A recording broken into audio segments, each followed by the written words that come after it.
shades, tassel shoes,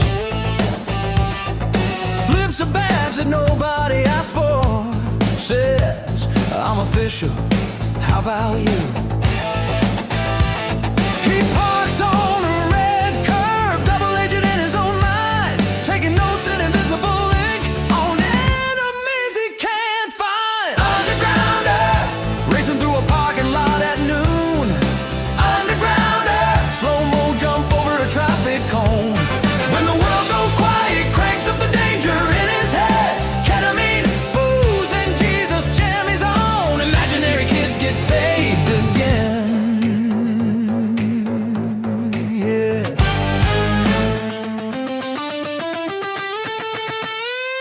He whispers into a turned off mic. Copy that, we're going in. High fives, a cardboard cutout. Calls it partner, calls it friend. Every alley is a movie set. Every shadow, some grand plot. He dies behind a potted plant, yelling, they'll never take the lot. Undergrounder, racing through a parking lot at noon. Undergrounder, slow-mo jump over a traffic cone. When the world goes quiet, he cranks up the danger in his head. Ketamine, booze, and Jesus jam his own. Imaginary kids get saved again.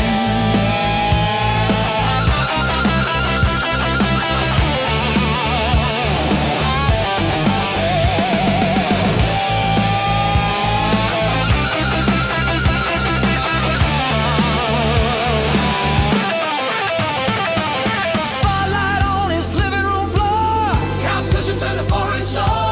He salutes the empty air. Screams for the children everywhere.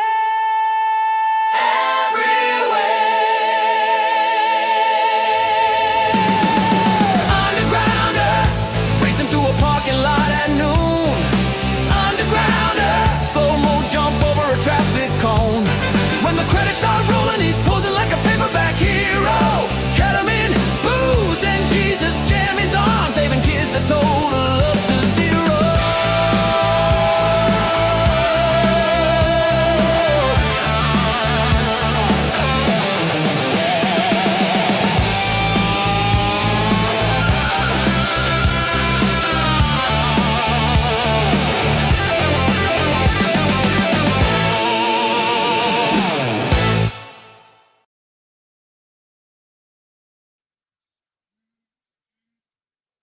Love to see it.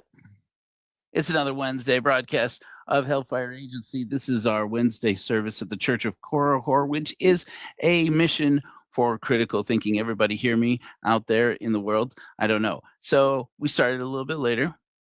Apologize. Turns out, pretty much every time I restart my computer, it forgets its peripherals. Now, I don't judge. But I'm really fond of my peripherals. I use my peripherals every day. And sometimes I have to quickly move from inside the house here in Virginia to out in the trailer. Joe, how's the renovation of the trailer going? Slowly. Well, you should see the other room. Sounds like a joke. You should see the other room. The other room looks really good. This room have not done much. Put up some lights so we can do the broadcast as loud as we want without worrying about waking up the partner's children. Now, unfortunately, every time I disconnect my computer now, it turns off. So, which wouldn't be a surprise, except it is a laptop that supposedly has a battery. Anyway, so we are reopening everything and discovering many things were not saved when I moved from the house to the trailer. So you'll be patient with me. Today, we are going to talk about the associations mutual between Jeffrey Epstein and Tim Ballard. Does not mean, and I must reiterate this. Let's get a banner up here.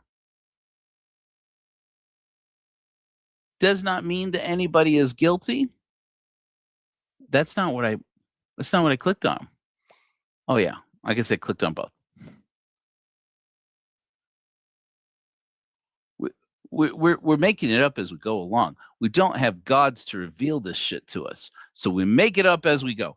That opinions expressed are those of the people speaking, and not the opinions of the Church of Korihor.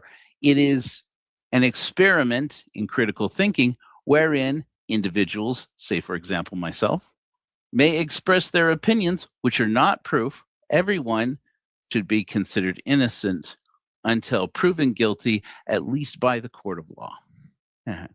Now, in the process, somebody buy me and Jesse new computers. What are you stingy Korihors doing with your money? To wit, we're going to talk a little bit about saving money when we go to talk about the Korihor app, which, by the way, is free. In a way, when you think about it. In fact, saves you money and may save you money on your groceries, not insurance.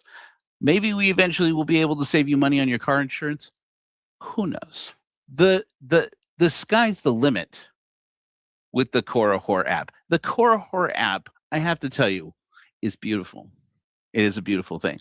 I was going to send out invitations to join the Korihor app to a handful of friends, as you have heard, Jesse, and friends. Kim, if you're out there. Except that I'm getting a little bit picky about how the page looks.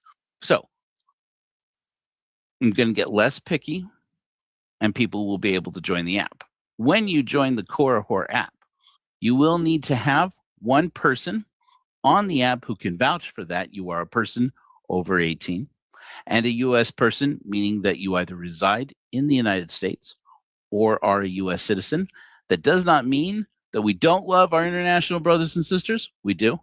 We're just not fond right now of paying for lawyers to help us manage and navigate international laws.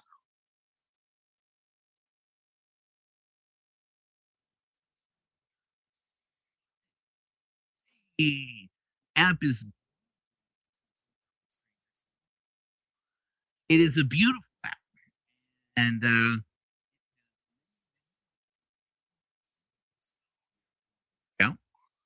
I have big dreams,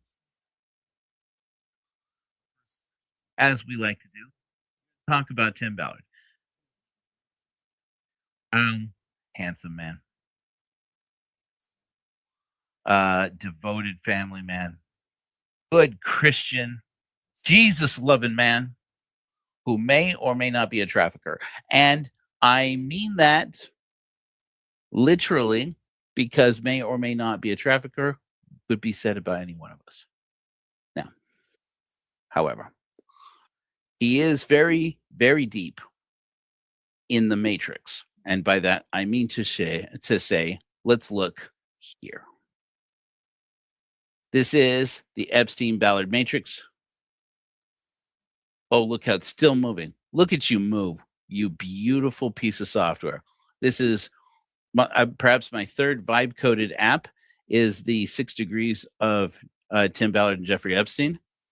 If you look, as many of you who are veterans of the agency, welcome back. Make sure you give a like. Make sure you give a follow. Make sure that you... Oh, wait a minute. Wait a minute. You guys aren't seeing this. Hold up now. Hold up. Somebody holler. Somebody holler. Here we are. Okay. Boy, it makes a lot of funny noises in the trailer. Weird. I have to fix some of that. All right. How do we distribute this so that it looks good? Does that look good? Does this look good? Does this look good? All right. So you remember last time we had a whole bunch of these highlighted over here where I mentioned the association that I, Exmo Joe, have with Tim Ballard one person, formerly of Operation Underground Railroad, you'll see here, not looking so handsome there. I am, it turns out, 4 degrees from Tim Ballard. Through a gentleman I will defend again and again. One of the nicest guys I ever knew. As far as I know, got nothing to do with Jeffrey Epstein. Maybe doesn't even know Tim Ballard. That one I'm not so sure about, actually. But that's Brad Nelson, also known as Bradley Nelson, the author of The Emotion Code and The Body Code. And again, one of the nicest guys I've ever met. I'm unflagging these so that we can talk about some other people now. And we talked a little bit about Gordon Bowen. If you don't know, Gordon Bowen is a marketer for, we're going to leave this one flagged because we're going to talk about it again. We got a few flags here that I'm leaving flagged pretty much all the time. We talked about a couple weeks ago, one Eduardo Verástegui. If you don't recognize him, he plays the financier character in The Sound of Freedom, is actually also the financier of The Sound of Freedom, at least one of the producers, along with executive producer Mel Gibson. The fact that Mel Gibson is in The Matrix with Tim Ballard and Jeffrey Epstein, not great. I'm sure he's not going to be happy about that when he learns it, but the Hellfire Agency is very small. The mission of the Church of Korihor also very small church for atheists that are very big in our own right. And also the Center for Combating Human Trafficking, which is kind of like a spin-off Operation Underground Railroad, sponsored by CPAC, and I'm pretty sure it's pretty much just a money mill for a bunch of conservatives to pretty much tap that same Operation Underground Railroad money once they discovered that, holy crap, there's money, and convincing Mormons to donate a shit ton of money and QAnon people to donate a shit ton of money to fighting human trafficking, and nobody looks to see whether or not it's true. I'm going to leave flagged up here also Marla Maples. Haven't fully figured out all the ways in which Marla Maples figures into this. If you don't know, Marla Maples' second wife in succession of one Donald Jonificus Trump happens to be 1 degree from Tim Ballard, having spoken with him at the Jerusalem Prayer Breakfast last year at Mar-a-Lago. And also 1 degree from Jeffrey Epstein, on whose plane she was wont to fly. We're going to get to that, actually. We're going to start with that. How? Let's do it this way. There's so many ways I've been thinking about how to do this. Before we get into our main subject tonight, I wanted to talk to you all about a man by the name of Alan Garton. Once I've done that, I hope you all appreciate. Whoa. I just want Alan Garton. Whoa, that was weird.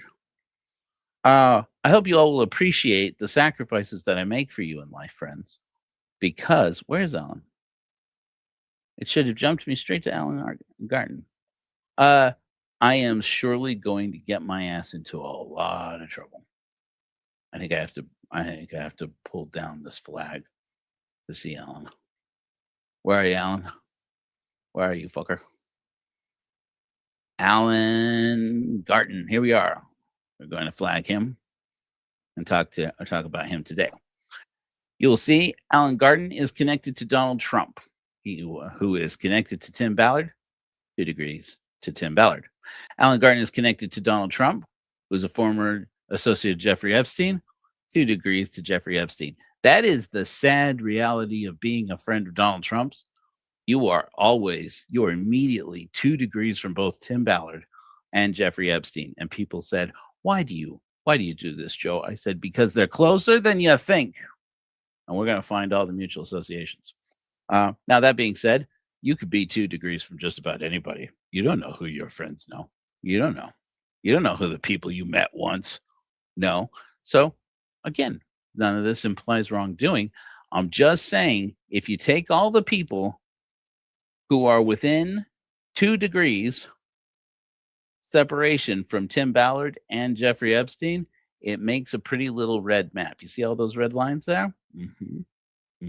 Peter Thiel, you're in there. Ghislaine Maxwell is in there. Ghislaine Maxwell and Peter Thiel, you're both in there. Howard Lutnick is in there. Katie Miller, you're in there. Vladimir Putin, don't run. Don't run, comrade. You're in there. Glenn Beck, you're in there, buddy. Sean Reyes, oh, you're in there. Linda McMahon, oh, it's what's a wrestling thing? I almost said it's Hammer Time. That's a different thing. I don't know wrestling.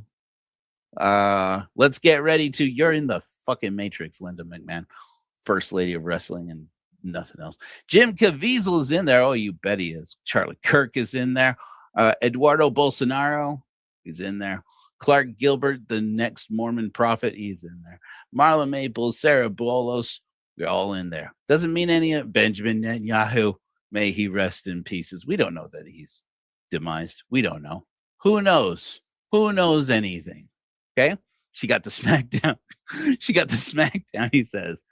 Need to label your edges, Joe. Oh, Harry, tell me more. Tell me more. I want to know all the things. How many of you out there work in tech? I need to get some people who work in tech and are cool. I need to get you on my app so you can give me good feedback on the app. Our social media app is so beautiful, it's so sweet, so gosh darn good looking. I have 2 copies of a file. Great. So we created another copy of it. Any of you use Microsoft OneDrive? I don't think I'm going to anymore. What a mess. Anyway, so Alan Garten we are highlighting now because an unredacted file just dropped out of. I'll just spare you that we didn't learn anything new. But basically, what we know about Alan Garten is he was Donald Trump's attorney. Here, I'll just read it to you as it reads there. Donald Trump's personal attorney mentioned many times in the Epstein files in connection to his denials of Donald Trump's involvement with Epstein and threatening journalists who run stories with actual malice, quote unquote, insinuating Mr. Trump was more involved with Epstein than any other guest. I'm not even going to bother pulling up the file. One of the congressmen, I believe probably a Democrat congressman, dropped the unredacted file for an email that Alan Garten wrote to, I believe it was BuzzFeed News. BuzzFeed News. In the series of to investigators who asked him, how does your client know Jeffrey Epstein? And basically he said, this is in 2008. He said that he knows him as maybe having been a guest at Mar-a-Lago. Lie. Basically, a whole bunch of emails start floating to Jeffrey Epstein, basically saying, get a load of this. He says he thinks he maybe knows you because you've been to Mar-a-Lago. And then when they asked Alan Garten, when was Donald Trump, did Donald Trump ever kick Jeffrey Epstein out of Mar-a-Lago? And he answered and said, no, because he was never a member of Mar-a-Lago. Ho, ho, ho. Wait a minute. That's not the narrative. That's not the official narrative, friends. But this was long before there was an official narrative. And then investigators asked them, he said, however, he thinks he may have been a guest at Mar-a-Lago. Oh, he may have stayed at the hotel, not been in the club. Okay. Well, that's not the narrative now, is it? And so, and then a whole bunch of, did you ever fly on his airplane? I fly on a lot of airplanes. Do you remember? He says, maybe I have flown on it. Is that the one? He said, maybe I have flown on it. I'm not sure. But never when there were young girls present. Wow. Okay. Sure. All right. And then he says, did you ever, and they ask him, did you ever go to his house? And he said, I may have been to his house with my wife. He doesn't specify which wife. Just a little word. Those of you Mormons out there who still like Tim Ballard, he has 3 wives. According to the biblical narrative, according to the biblical narrative, if he were a Mormon, he'd still be sealed to 3 wives, one of whom is buried under a golf course. I didn't say it was wrong. I didn't say anything suspicious was happening. She is buried in a golf course. And I personally, I think it's lovely. I think it's very thoughtful. In any event, but one of his ex-wives is one Marla Maples. And Marla Maples, we know, flew on Jeffrey Epstein's airplane. Also, she apparently looks a lot like E. Jean Carroll, who is, quote unquote, not my type. Now, I'm sure this is all fair, and we already knew most of this. In fact, we knew it all. So nothing new was revealed, except that whole block where Donald Trump's lawyer answered these questions to investigators was redacted in the redacted Epstein files. The whole block was redacted. He doesn't want that in the official record. Somebody doesn't want that in the official record. I think I'm going to cancel OneDrive. It keeps popping up notifications to me. Anyway, who thought Linda is dirty as her husband? Linda may be the dirtier party, to be honest with you. I always knew that about you, Linda. I always knew that about you. I love this. Oh, Harry, love it. Let's go. Let's go. I'm gonna get help with my technology. In any event, that happened today. We discovered that they don't want even the insinuation. Now, many of you know that your man, Ex-Mojo, is very well connected. And one of the people I am very well connected to, I'm just going to tell you, good researcher, somebody I trust fairly implicitly, is, shall we say partner, shall we say friend, to one Lynn Packer. You guys know Lynn Packer, right? Broke the whole story on the Tim Ballard thing. And he's a gentleman by the name of Damien Moore. He works at American Crime Journal and happened to slip me a copy of a couple of documents, one of which we read last week. The other one we're going to read this week. And it's going to come back around to my friend Merrill, who is also a researcher here with Hellfire Agency, not full time. Boy, don't I wish I could pay all you guys for doing this stuff. It's cool. It's so cool to have friends who are already deeper in the research than I am, who sent me this thing and said, "Did you know that Justin, that is to say Justin Riggs, participated in a study?" And it's fascinating. Unfortunately, I went through and highlighted lots of bits and pieces of it, and then unplugged my computer to bring it out here, and none of those highlights were saved.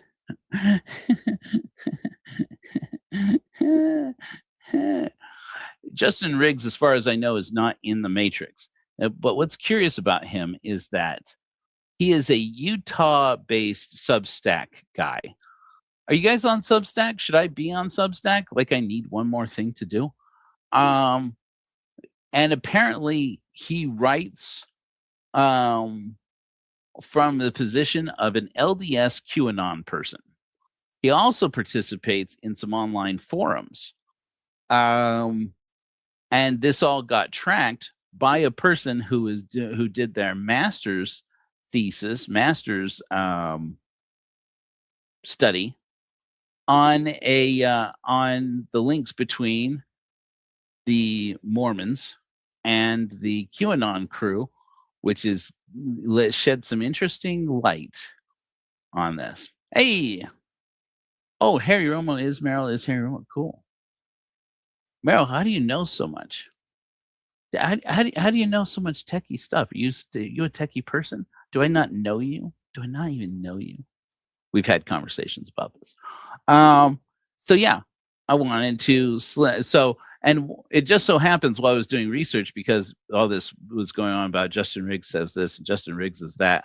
I was like, who is Justin Riggs? I don't even know this person. I don't know what you're talking about. Basically, was LDS, started looking into abuse in the LDS church, particularly started investigating abuse by M. Russell Ballard, and took his QAnon rabbit hole diving and dove down the rabbit hole of discovering that he still believes in Mormonism, still believes in the church, still believes in Christ, still believes in God, still believes in the church. The men who run the church, not so much. And when he started running his mouth about that, well, look at that. You got excommunicated. Look at that. Wah, wah, wah. It almost seems familiar. So, Justin Riggs apparently still believes in God, still believes in the church, but not so much the corporation attached to the church. And I got news for you. I got news for your friends. That is the church. That is it. That is the thing. So sorry, Justin. Hopefully, maybe you will see your way to reason. But we'll give you plenty of time. And if you don't, cool. We're only looking for cool people anyway. But I wanted to go along with you on this document, this study that this person did, because it is it's fascinating. I have it opened up here in Acrobat without as many highlights as it had. I tried to get caught up, but then it was already past time, and you know how it is. Anyways, so we're going to remove our matrix. Going to stop sharing that. We are going to start sharing our blah, blah, blah. Where are you? Epistemology and blah, blah, blah. Yes? Okay, cool. All right. Let's go all the way up to the top here. You guys see that okay? Let me just head back to the stream. You guys see the document, yes? Okay. So you will see that this is from Claremont Colleges, and that this is a study by Indra Jean Louise Chapman, who is a trans person. That would not be worth mentioning, because why would that be important? It becomes important as somebody who has read much of this document. The title is Epistemology and Authority in Two Latter-day Saint QAnon Conspiracy Theorists by Indra Jean Louise Chapman, not that person's government name. Let me to skip on down here. I'm going to read a little bit of the abstract. I didn't highlight any of this, but we're just doing what we can here. Let's read a little bit of the abstract. QAnon and other far-right conspiracies are significant fixtures within contemporary culture. Through a series of interviews with two highly engaged QAnon conspiracy theorists who also are members of the Church of Jesus Christ of Latter-day Saints, I analyze QAnon as an epistemic formation characterized by critique of social conditions, modern standards of rigor and research, and a highly accelerated online information economy. So basically, they want to know who, I say they because I do not know this person's pronouns. I did look for them. I don't see them, that they have published them, what their pronouns are. But I did want to jump ahead to some of the things. They're looking for discovering what are the interesting things, that the attributes of people who are Mormon and people who are QAnon. And one of the persons that they discovered was one Justin Riggs. And let me just go ahead and skip down to where we talk about the methodology. Oh, this is interesting to mention in passing. I'm just going to read a little piece of this before we move on. QAnon holds disproportionate sway over Latter-day Saints. Data from the Public Religion Research Institute estimates that 18% of Mormons believe that the government, media, and financial worlds in the U.S. are controlled by a group of Satan-worshipping pedophiles who run a global child sex trafficking operation. Sound familiar? 22% of operations believe in the coming storm, and 24% believe that true American patriots may have to resort to violence in order to save our country. PRRI sorted respondents into three categories: believers who mostly or completely agreed with all three statements, doubters who mostly disagreed with the statements, and rejectors who completely disagreed with all three statements. Now, as I was going into this, I just want to mention this real quickly. As I was reading through this and getting caught up, I said, well, it seems like this Justin Riggs guy is on our side. I mean, because his most recent activity, even though obviously he bought into the Operation Underground Railroad rhetoric at one point, he's come around on it now that what? Tim Ballard has come out to accuse the church of being guilty of satanic ritual abuse. Now, I grant you, ritual abuse happens. Does it happen in the Mormon church? Yes. With every polygamous marriage that happened, yes. Also, arguably, every temple ceiling has ritual abuse connected to it. Ritualistic abuse and clerical and holy shit. Who's there? The wind blows the door. I'm not freaked out at all, you guys, but I am going to go latch that door. Hold on. I'm not going to play any music. You guys watch in here. I'm going to watch in there. If I don't come back, call Scully.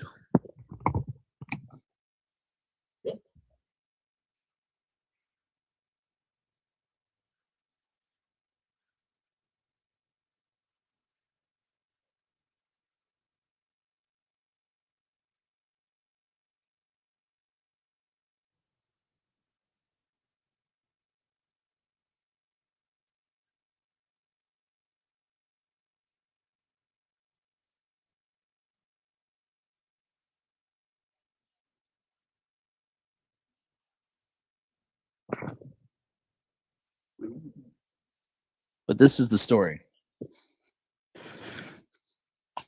It's my goddamn show, and I do what I want. And I'm going to be comfortable. So, anyways, sorry. It's Satan. Get the hints, or, pull up a chair. Did you bring money? Beer and bitches? All right, fuck off. Fuck off, Satan. Anyway. Yeah. Yeah, we're going to get to talking about this. It's funny. Yeah, better not turn into paranormal activity. All kinds of things happen at Hellfire Agency to boggle the mind and make us wonder. Okay. In any event, when this person found out that Tim Ballard was accusing the church, was basically saying that the Pace Memorandum, that's a satanic panic document produced by Glenn L. Pace at the request of the Strengthening Members Committee of the Mormon Church, somewhat secretive committee, consisting of several high up members of the Mormon hierarchy. He basically accused him. Does it? Maybe I am. He basically accused Tim Ballard of having been a con man from the start. And it's amazing. It's a beautiful thing to see the QAnoners and the Mormons at the same time after this is now, 13 years? Now finally saying, I dare say this Tim Ballard fellow is not entirely above board. It's almost as if this Tim Ballard was taking money from gullible people and just using their gullibility against them. It's almost as if he was abusing the faith of members of his own faith. What? Who would do such a thing? It is unfathomable. And yet, when this interview happened, they were still believers. So, In any event, PRRI estimates that 21% of Mormons overall are QAnon believers, compared to 14% for the overall American population. Now, I just want to be fair. That's true also within a few points. That's also true about pretty much all of the Christians, all evangelical Christians, pretty well split between people who believe that QAnon is real and believe all the claims of QAnon versus people who believe that QAnon is BS. Now, I will say this. When you look at if you look at this PRRI studies, the actual title is here in the footnotes, Understanding QAnon's Connection to American Politics, Religion, and Media Consumption. If you go and look that up, I looked at it earlier. I'm not going to bring it up now.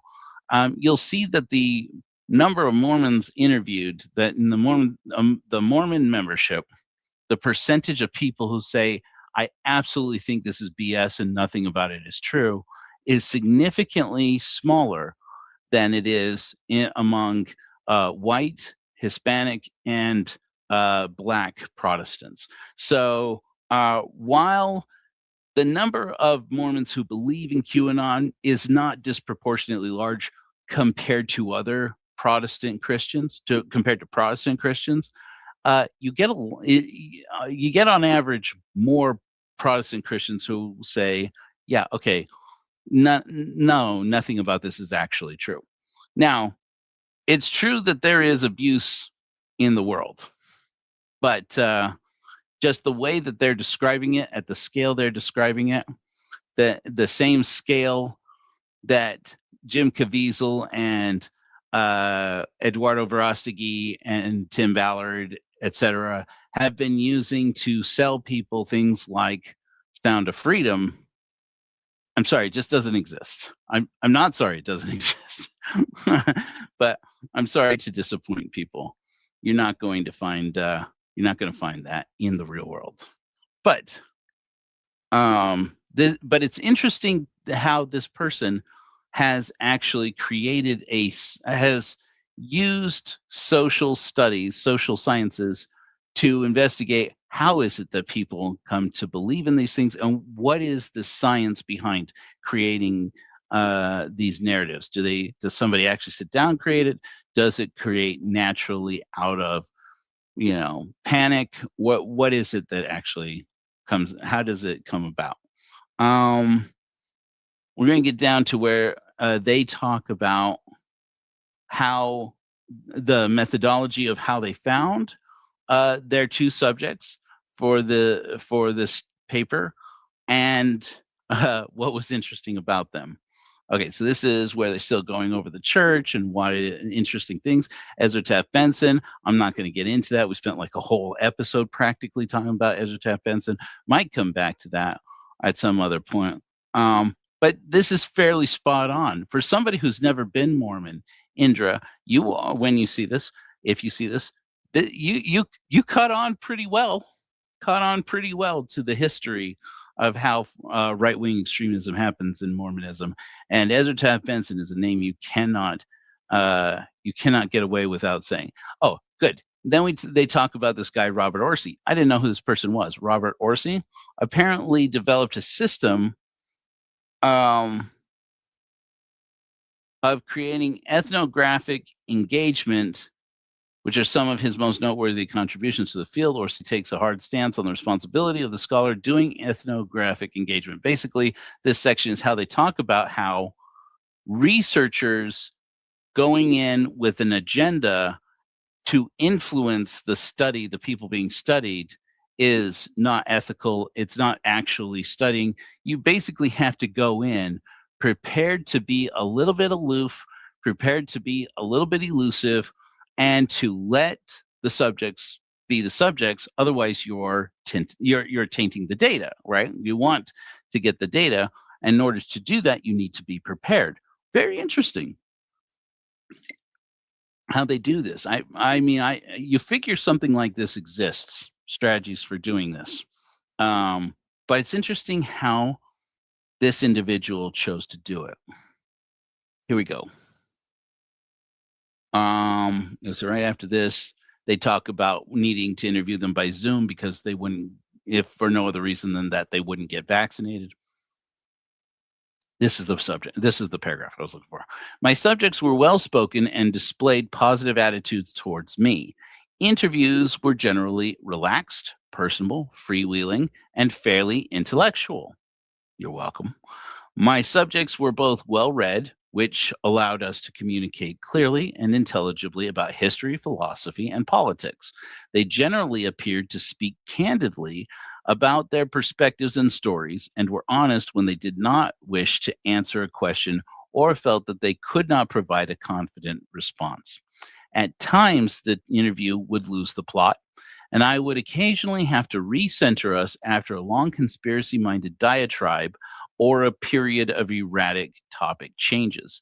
Outside of those instances, I was able to respond to my subjects with earnest engagement and enthusiasm, which seemed to encourage further conversation and foster a sense of security. This is interesting because the more we get into this, the more it seems like, in the interest of the research, this researcher who's doing their master's thesis on this and apparently has mastered the skill, I think you could argue that they were being deceptive in a way, but being deceptive for science in order to not taint in order to not bias the data. I would frequently conclude, they say, my subjects' responses with a brief summary of their points. Blah, blah, blah. Here we go. My subjects appeared to know very little about me and did not frequently ask questions about me, beyond asking if I was a member of the Church of Jesus Christ of Latter-day Saints. Now, there's the line every Exmo knows very well and can have a good belly laugh about. And it's interesting because that's all, obviously, that is all they asked. That's all they wanted to know. How many of us who are Exmos remember that this was the way we once were? That the world is divided into two groups, members and non-members. And everything they needed to know about this person was covered in, are you a member of the church? Which is almost disappointing when you find out the rest of this paragraph. Because they say, they did not seem put off when I told them that I had never had been. Well, of course not. You're a dry Mormon, aren't you? Because you want to know about Mormonism and you want to know about their politics and you've never been a member of the church. That means it's time to convert you to the church. And they occasionally stopped to explain certain church terms that they were unsure if I knew. Is that polite? Is it condescending? Who can say? It is possible. I think every Exmo knows the answer. It is possible that if my subjects knew more about me, especially my left-wing political commitments and ongoing gender transition, I told you that would come up, they may have responded more adversely to my presence. Yeah, you think? Or outright refused to cooperate with the study. Merrill, does that sound familiar, buddy? I conducted the study under my birth name. They had asked about many. They had they asked about any of these things. I had prepared a set of technically honest but highly elusive responses designed to smooth over the rough edges of my subject position and make me as palatable as possible to them. I don't know that that's the word I was going to use. Palatable. That sounds, I don't know. Maybe for draft 2, maybe for the final draft, something less oral, a word. Given that I knew of their far-right commitments, given what I knew of their far-right commitments and paranoid tendencies. On the whole, I generally sought to avoid picking unnecessary holes in my subject's theories in order to encourage candor and thoroughness. So in other words, they had to egg them along to get these people to engage. Okay, recruitment. Recruitment took place digitally across 2 different websites and platforms. My first recruiting platform, Truth Social, you'll love to see it, had a high level of QAnon presence. Really? but a low concentration of people who identified themselves as Latter-day Saints. Curious. Like Twitter, after which the site is modeled or cloned, the site is full of pundits, grifters, and trolls jockeying for a place in users' feeds.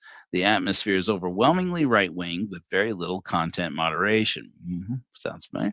Conspiracy theories, misinformation, and spam abound, but there's a small community of everyday users who treat it as a place to share and discuss ideas and current events.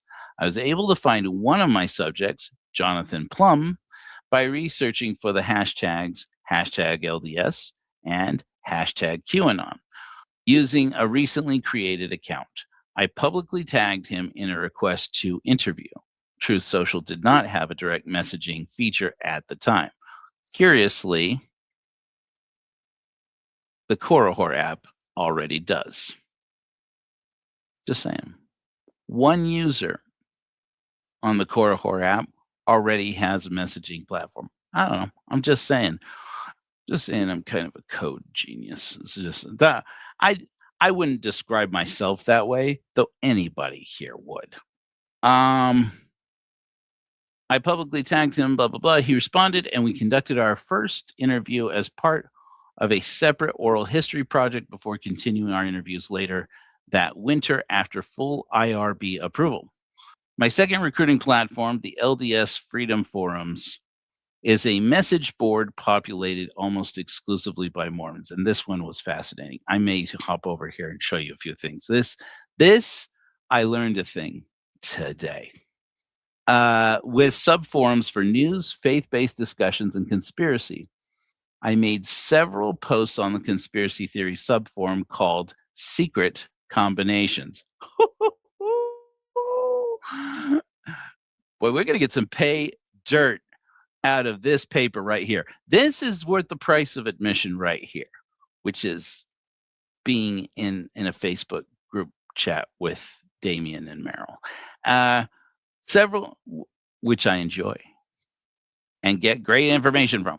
Several users objected to my interest in QAnon, calling it a psyop or generally denying its prevalence on the site.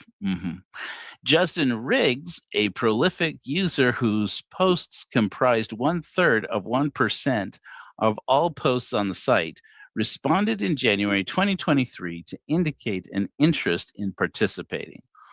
Do I show this to you? Yeah. Maybe we'll come back around to this at some point. This guy, Justin Riggs, is a character, man. Yeah. Let's go on. In any event, so they go on to explain all the ways in which the methodology is done, and they go on to explain subjects. I didn't really read Jonathan Plum's, so we'll just get back over. We'll just come down to Justin because he's the only one I was interested in. So it says Justin Riggs is a 43-year-old white IT professional living in Kingston Springs, Tennessee, with his wife and 5 children. Justin is an active member of the Dixon Ward of the Church of Jesus Christ of Latter-day Saints, and at the time of our interviews served as a ward clerk. Oh, great. One of those. Justin was born in Minnesota to devout. Those of you who are not from the Mormon paradigm, the ward clerks are spies. They will fluster at that. But any ex-ward clerks know this. Anybody who's left the Mormon church knows this. That basically the Mormon church has a team of people who it actually trains on how to use free and or paid online tools to track down people in the church who are trying to get away. Now they'll sell it as, well, we're trying to create a continuity of fellowship and community with these people so that they don't get lost in the system and lost from their brothers and sisters. They track you. They have people whose volunteer position in the church is to make sure you can't get away. It's creepy. My opinion, which is not expressly the opinion of the Church of Korihor. With this wife and 5 children, Justin's an active member. We got that already. Justin was born in Minnesota to devout LDS parents and grew up in Golden, Colorado, in what he generally described as a happy childhood. Justin attended the University of Denver for 2 years before embarking on his mission to Seoul, South Korea, which he left early due to problems with his mental and physical health before receiving a diagnosis of bipolar disorder. He finished his degree in ancient Near Eastern studies at BYU in Provo. From there, he started a master's in public policy at Pepperdine University in Malibu, California, before leaving due to political differences with his classmates and returning to Colorado, where he received a master's in adult education and training from Colorado State University. So definitely trending up. Justin is an active member of his ward and described himself as devout. Now, this is where we're dating ourselves a little bit with this study. From what I understand, it was somewhat recently, I believe in the last year or two, that apparently Justin was excommunicated. Justin is an active member of his ward and described himself as devout, though he described some of his personal doctrinal beliefs as slightly unorthodox. In addition to serving as a ward clerk, he also engages in ministry, visiting congregation members to discuss problems and offer support. He teaches Sunday school, an environment which he says is surprisingly open to some of his more unique beliefs. How many times have we said there's Mormonism and then there's Mormonism, right? There's no official doctrine in the church that there's a prophecy called the White Horse Prophecy, which predicts that in the end times, and we're definitely living in those end times, Saturday's warriors out there, that there will be wars and rumors of wars, and the Constitution will hang, as it were, by a thread. And you're hearing it, ironically enough, all the time right now in these Mormon bloggers. You've been hearing it all our lives. Those of us who are Gen Xers and millennials, etc. We've been hearing it. Everybody's living in the end times. All Christians are living in the end times. They're all waiting for Jesus. And they're all looking at the government all the time and saying, we're seeing... Oh, well, Joey, welcome back. Hope you're well, buddy. But here, let's just keep going with it. But basically, hold on, let me pull this up. But basically, they all have this. Pretty much everybody in the church believes that God is going to call upon the priesthood leadership of the church to save the Constitution. And most, I would say probably at least most of the Western saints that I knew growing up believe that will almost certainly involve violence, and that there is a war about to break out. And so I tell people when they ask me about this, and it's shocking to me I can't convince more people that this is true. I say, when Mormons talk about that they may resort to violence, you should take them seriously. Many people, I'm sure, heard Chad Daybell say things. As a matter of fact, we know that he said things and wrote things that left one with a taste in their mouth of, this guy might hurt somebody, long before he hurt people, including children and his wife and Lori's husband. This was happening. There were signs, and they should be taken seriously, and they're not being taken seriously enough. And among them, you have people like Ammon Bundy. You got people like Mormon Crackpot. Sorry. Morgan Philpott. Now I don't remember. Now it's hard for me to remember his actual name. When these guys talk about that it's coming down to violence and coming down to the end of the world, we should take them seriously. We don't take them seriously enough. Okay. In any event. So yes, you go to Sunday school and you say something like, don't we all know that in the end times, the Constitution will hang as it were, by a thread, and you'll see the nodding of the heads. And when somebody says, "Wait, what?" You say, "Don't worry, you convert. You'll catch on." Because there is one doctrine for the books, and then there's one doctrine for the saints. And nary the twain shall meet.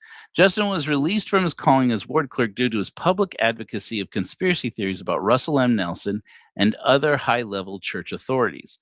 Justin described his politics in philosophically literate terms. He told me that his political principles were centered around man's right to choose above all else, and emphasized that his faith strongly informed his beliefs. He expressed disapproval of the Democratic, Republican, and Libertarian parties in the United States, and told me that while he votes in every election, he exclusively votes for small party or write-in candidates. Okay, that's where Justin may be a little eccentric by Mormon standards, and it may be a little too familiar for me, because I was one of those Mormons who was, quote unquote, never a Republican. I was one of these libertarians who had his own definition for libertarian. Okay. So we don't have to talk about it. It was a different time.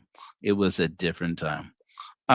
Justin also mentioned that some people might find his political beliefs extreme, but that he views them as logical conclusion of his prior beliefs. Justin believed in QAnon, has been involved in QAnon since before its rise to fame.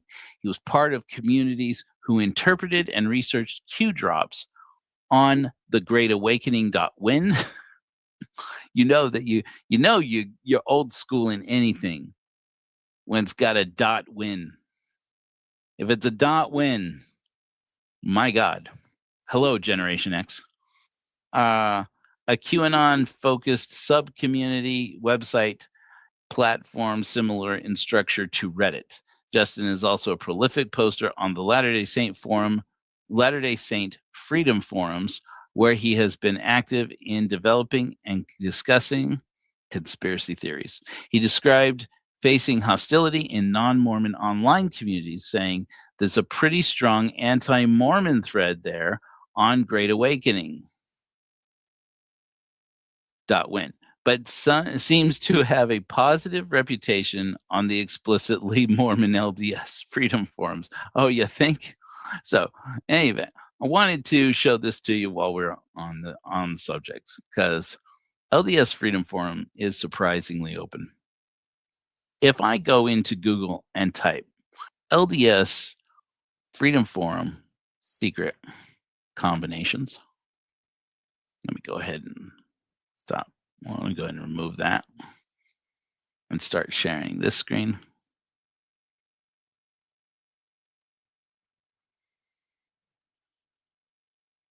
Okay, you will see that it comes up right away. It knows exactly what I'm looking for. Mormon Dialogue also comes up. That would be an interesting link to click on. Oh, look, we got secret combinations. a talk. Yeah. You see who that was. Anyway, we're not going into it right now. We're on a quest. So you click on this and you go to secret combinations, and you can get to the search results automatically. And this is curious. It's curious what you get out of this. So Jarbar, I'm not sure who this person is. I'm not sure what Justin's username is. I don't know that that's revealed anywhere, at least not that I've seen. Are you LDS? Have you read the Book of Mormon? Do you believe in secret combinations? Do you believe in secret combinations in our day? If so, what are they? Who are they? Who runs them?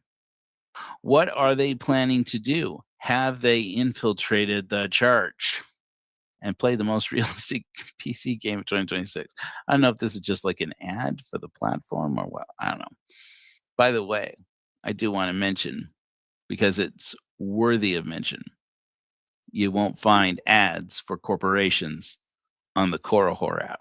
A little bit. I'll show you a little bit about that. We'll poke around a little bit. It's pretty cool. You only see ads for our missions and for your own personal development. including pitch in $1 or pitch in $5 to help a person who's trying to get out of a bad situation. This person can't afford their insulin. That person can't afford, formula for her babies.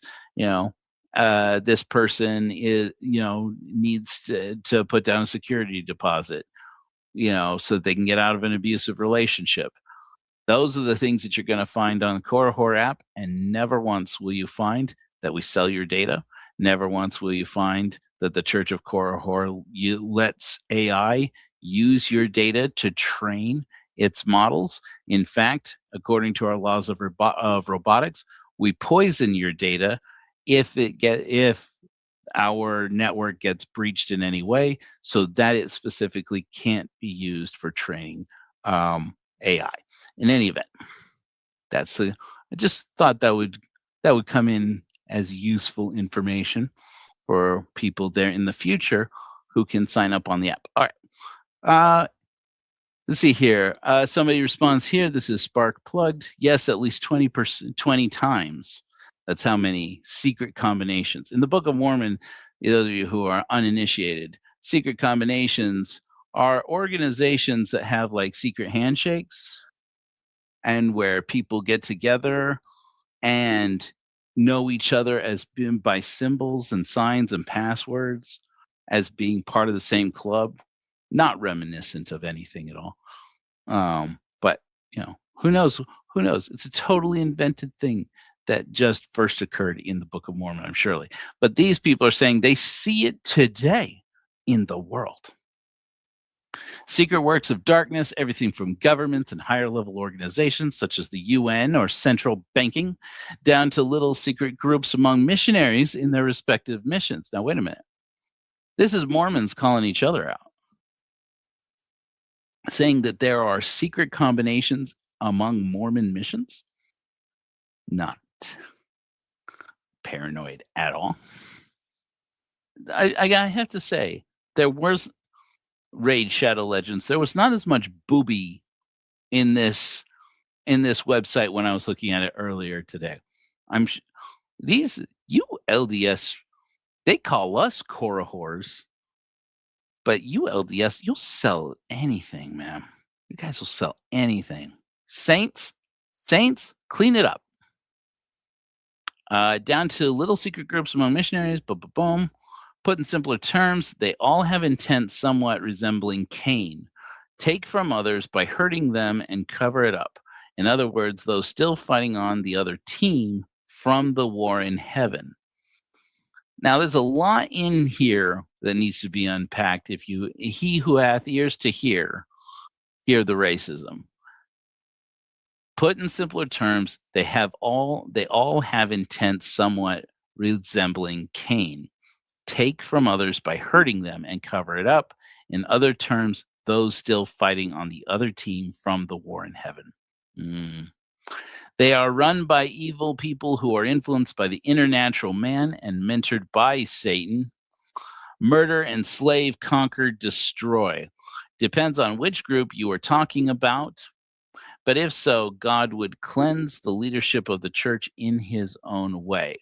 That's a underhanded way of Mormons saying to each other that if God knew that the brethren were corrupt, he wouldn't allow it to go on. He would take them back. He would make them high to Kolob. Moses 5:31 says to Venator, and Cain said, truly I am Mahan, the master of this great secret, and that I may murder and get gain. Wherefore Cain was called Master Mahan, and gloried in his wickedness. While they don't always involve murder, there are plenty of folks out there wrapped up in these secret combinations that seek to build themselves up at the expense of others, whether it be in terms of wealth, power, influence, or whatever. I always marvel that these Mormons can join MLMs and then say shit like that.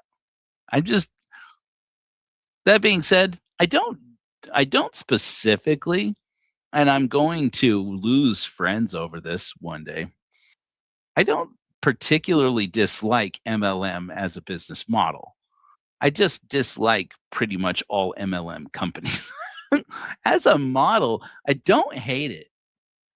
I just hate the way that they've had to make it work And having worked in MLMs pretty much my whole career, yeah, that gets complicated. Although I will say this, I have worked for a couple of companies that I have found were actually really good, had fair compensation plans, were actually trying to cut back on and diminish the scamminess and creepiness, and they are all out of business now. Well, so maybe that's a lesson for all of us. Isaiah 29:15, woe unto them. Too much boobs in this website, brethren. Saints, why's it got to be so booby? I'm not saying I'm offended by boobs, but why so much boob? Who are you? What are you trying to?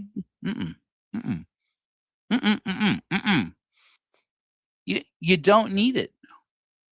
You don't need a hook for Jesus, friends. Isaiah 29:15, woe unto them that seek to hide their counsel from the Lord, and their works are in the dark. And they say, who seeth us, and who knoweth us? So, in any event, this is an interesting resource, ldsfreedomforum.com. You're going to find, at least if we don't find information to help to populate our mutual associations between Tim Ballard and Jeffrey Epstein, we at least will find some interesting things about what they're talking about since then. For example, I can come over here to the search. Hello, why is it not working? Oh man, it's probably because I'm searching. Oh no, here it is. Okay. And I can put Tim Ballard. Thank you. Auto assist. You guys can see this, right? All right. I can type Tim Ballard in and find 1,657 matches.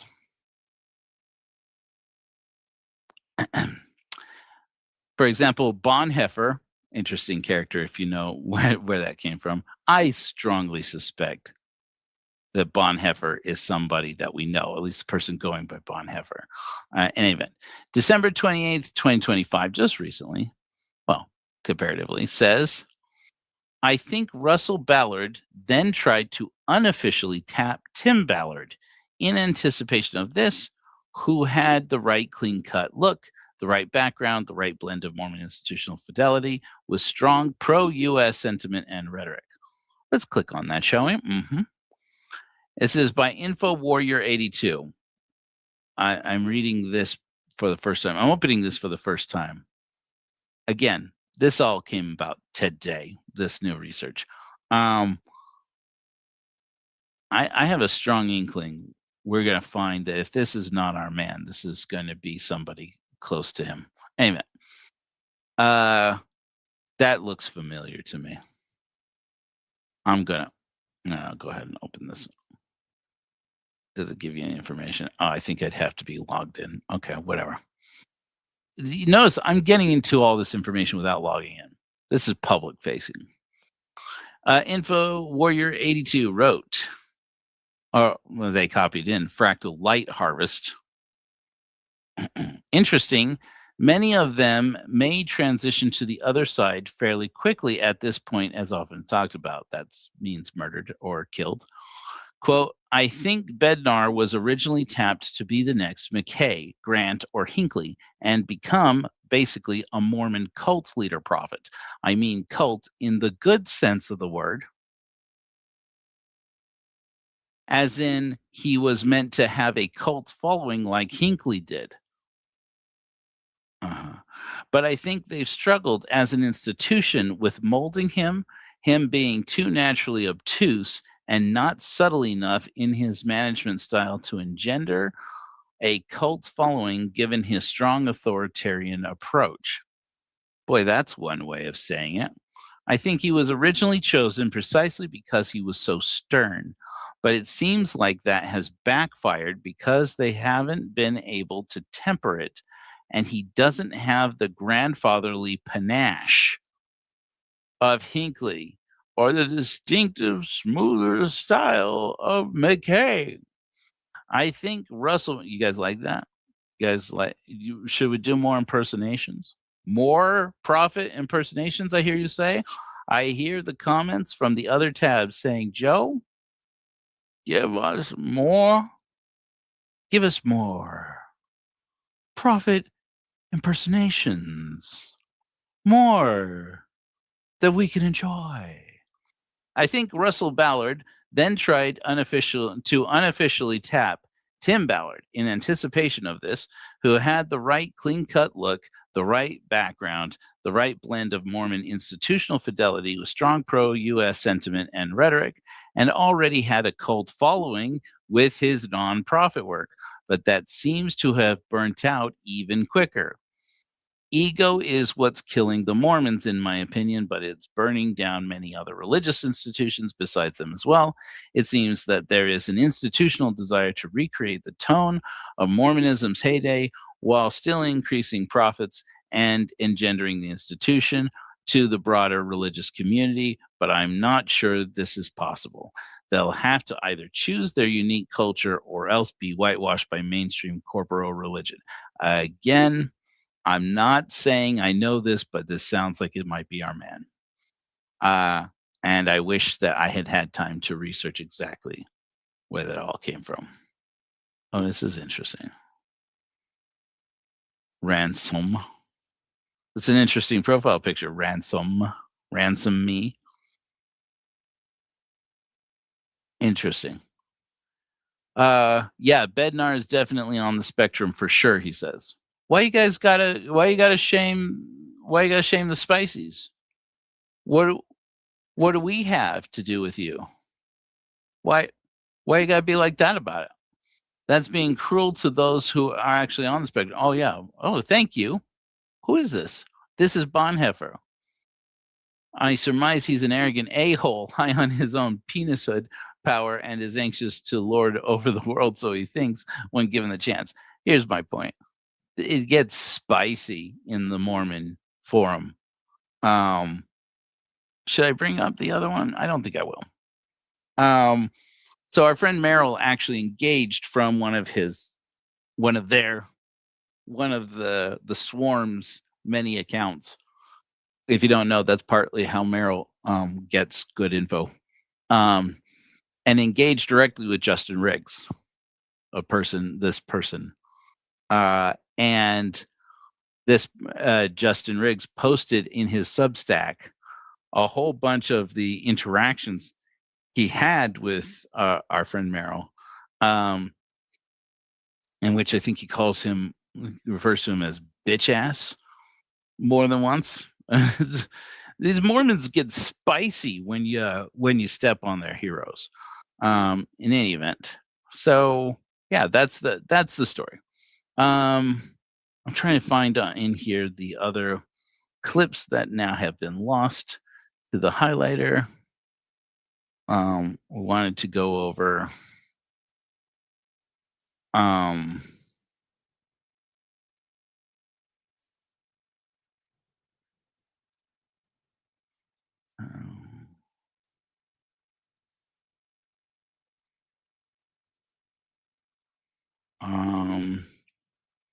that's not it. Okay, here we go.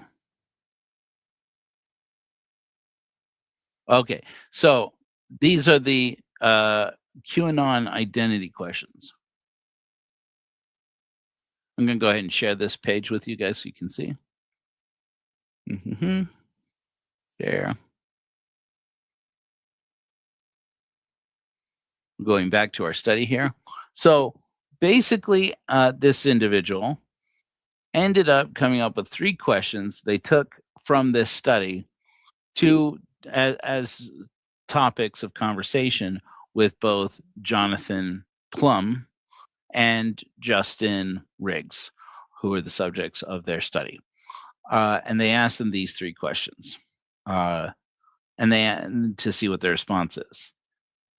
Jonathan, PRR, anyways, the government, media, and financial worlds in the U.S. are controlled by a group of Satan-worshipping pedophiles who run a global child sex trafficking operation.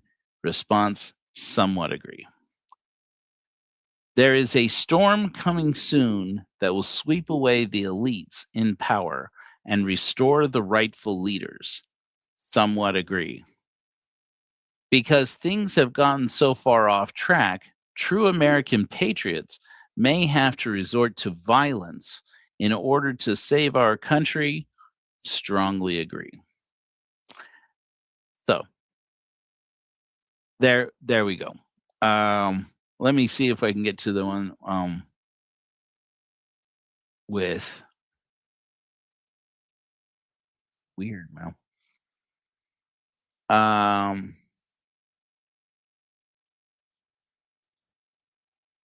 With our man. Did they talk about? Oh wait, did I miss it?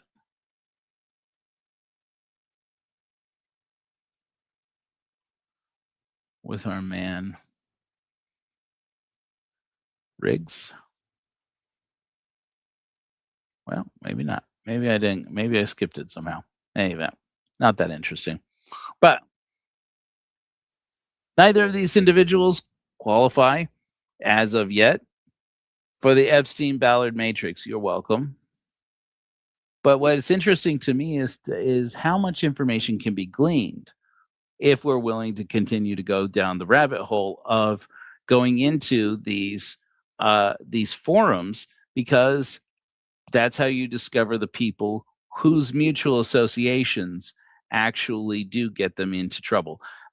This is how I'm finding more and more connections that plausibly link to Ammon Bundy. I'm seeing more and more connections. This is how I found all these connections going to Steve Bannon, which is who is strongly adding up as, besides Donald Trump, perhaps the most influential person when it comes to connecting 2 degrees, within 2 degrees of Tim Ballard and Jeffrey Epstein at the same time. These guys knew a lot of people. And Steve Bannon worked very closely with Jeffrey Epstein to connect people to opportunities, to connect them to investments, and to make trouble, and to shape the world. And what's ironic about it is that while a lot of this does seem to play into the QAnon book, a lot of QAnon people, when you say that there's a secret cabal of people who run the world, they're thinking you mean Jews. And Jeffrey Epstein was Jewish. That being said, Jeffrey Epstein was not, while he appears to have practiced Judaism, he does appear to have practiced it, at least the community aspect of it, as a way of wielding influence and power and connecting with wealthy and connected and politically connected Jewish people. The way he's described, even among atheists like Lawrence Krauss, for example, broke my heart, Lawrence. Broke my heart real bad.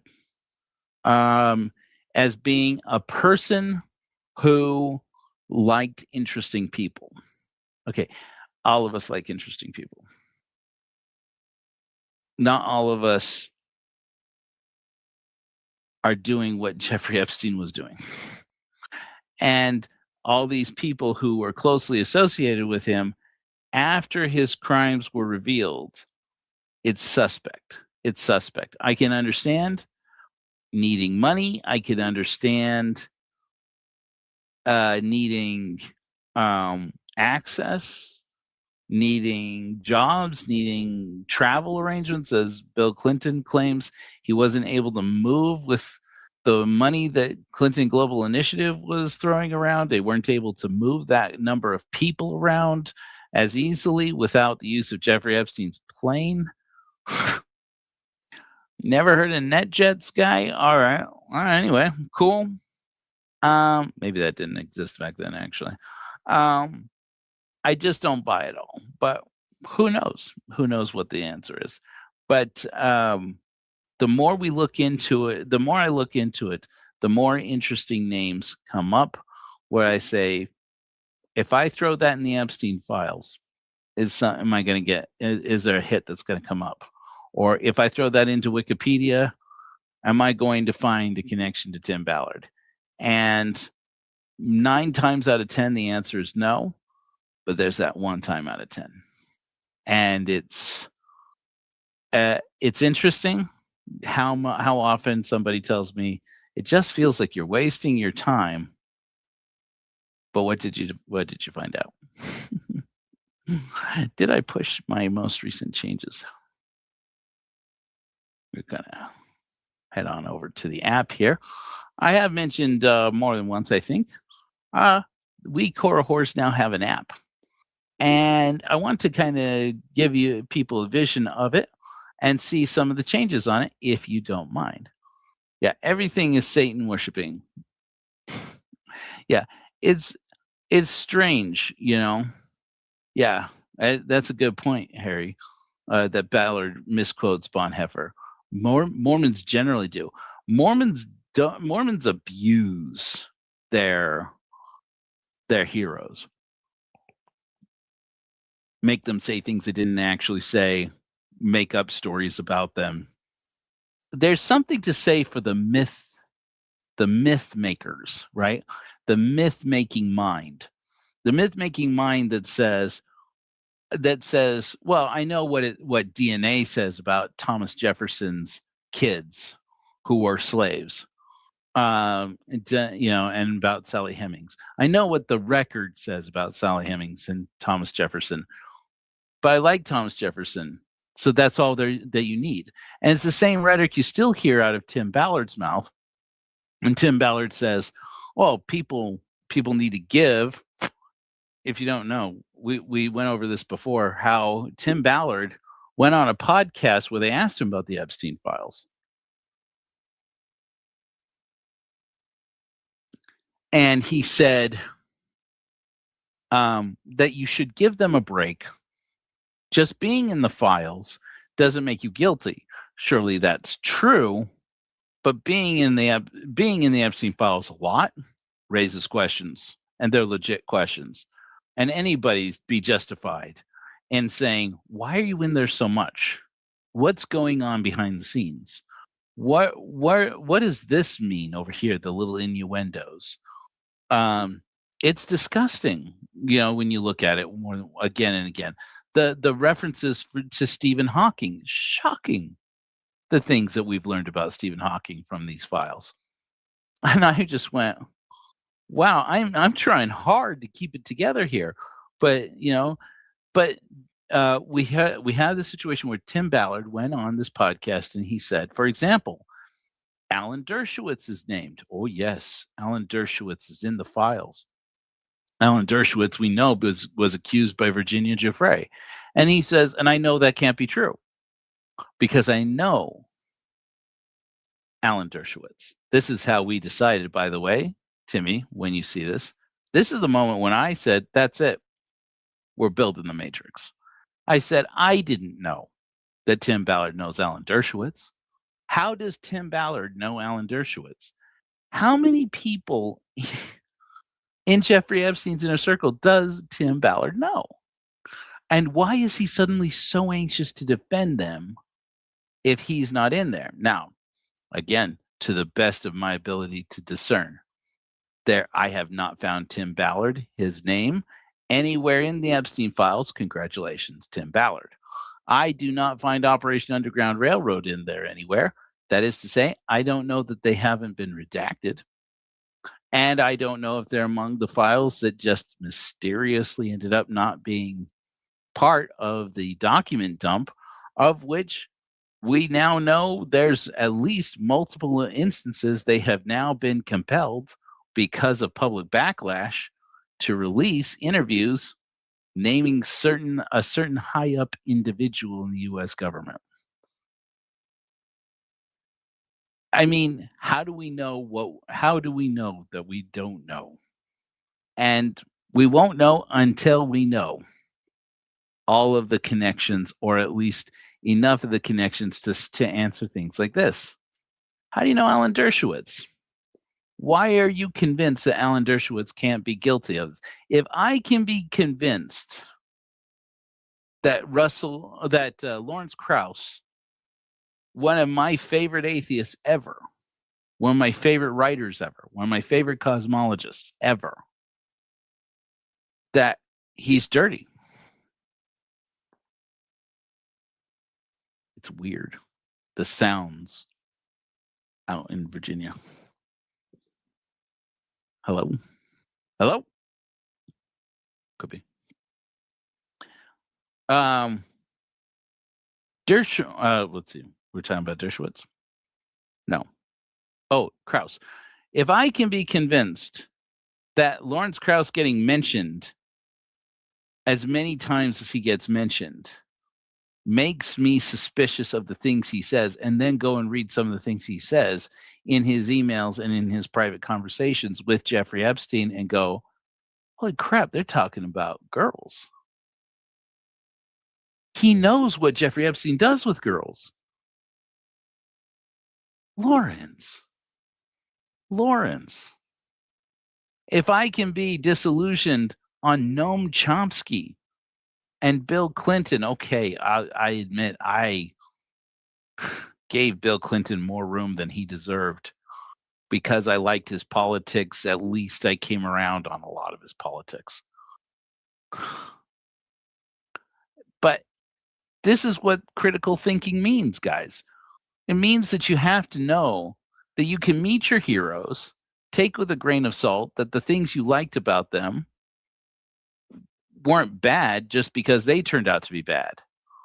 And at the same time, that they are not good just because you thought they were good and just because you agreed with some of the things that they said. I was reluctant to believe the accusations against Anthony Weiner. Remember those? And I went and I said, what? Anthony Weiner's one of the good ones. He's a progressive. He's out there fighting the good fight. And he was. Also was sharing dick pics with minors. And it's like, you can be good in one area of your life and be an asshole everywhere else. And it becomes important.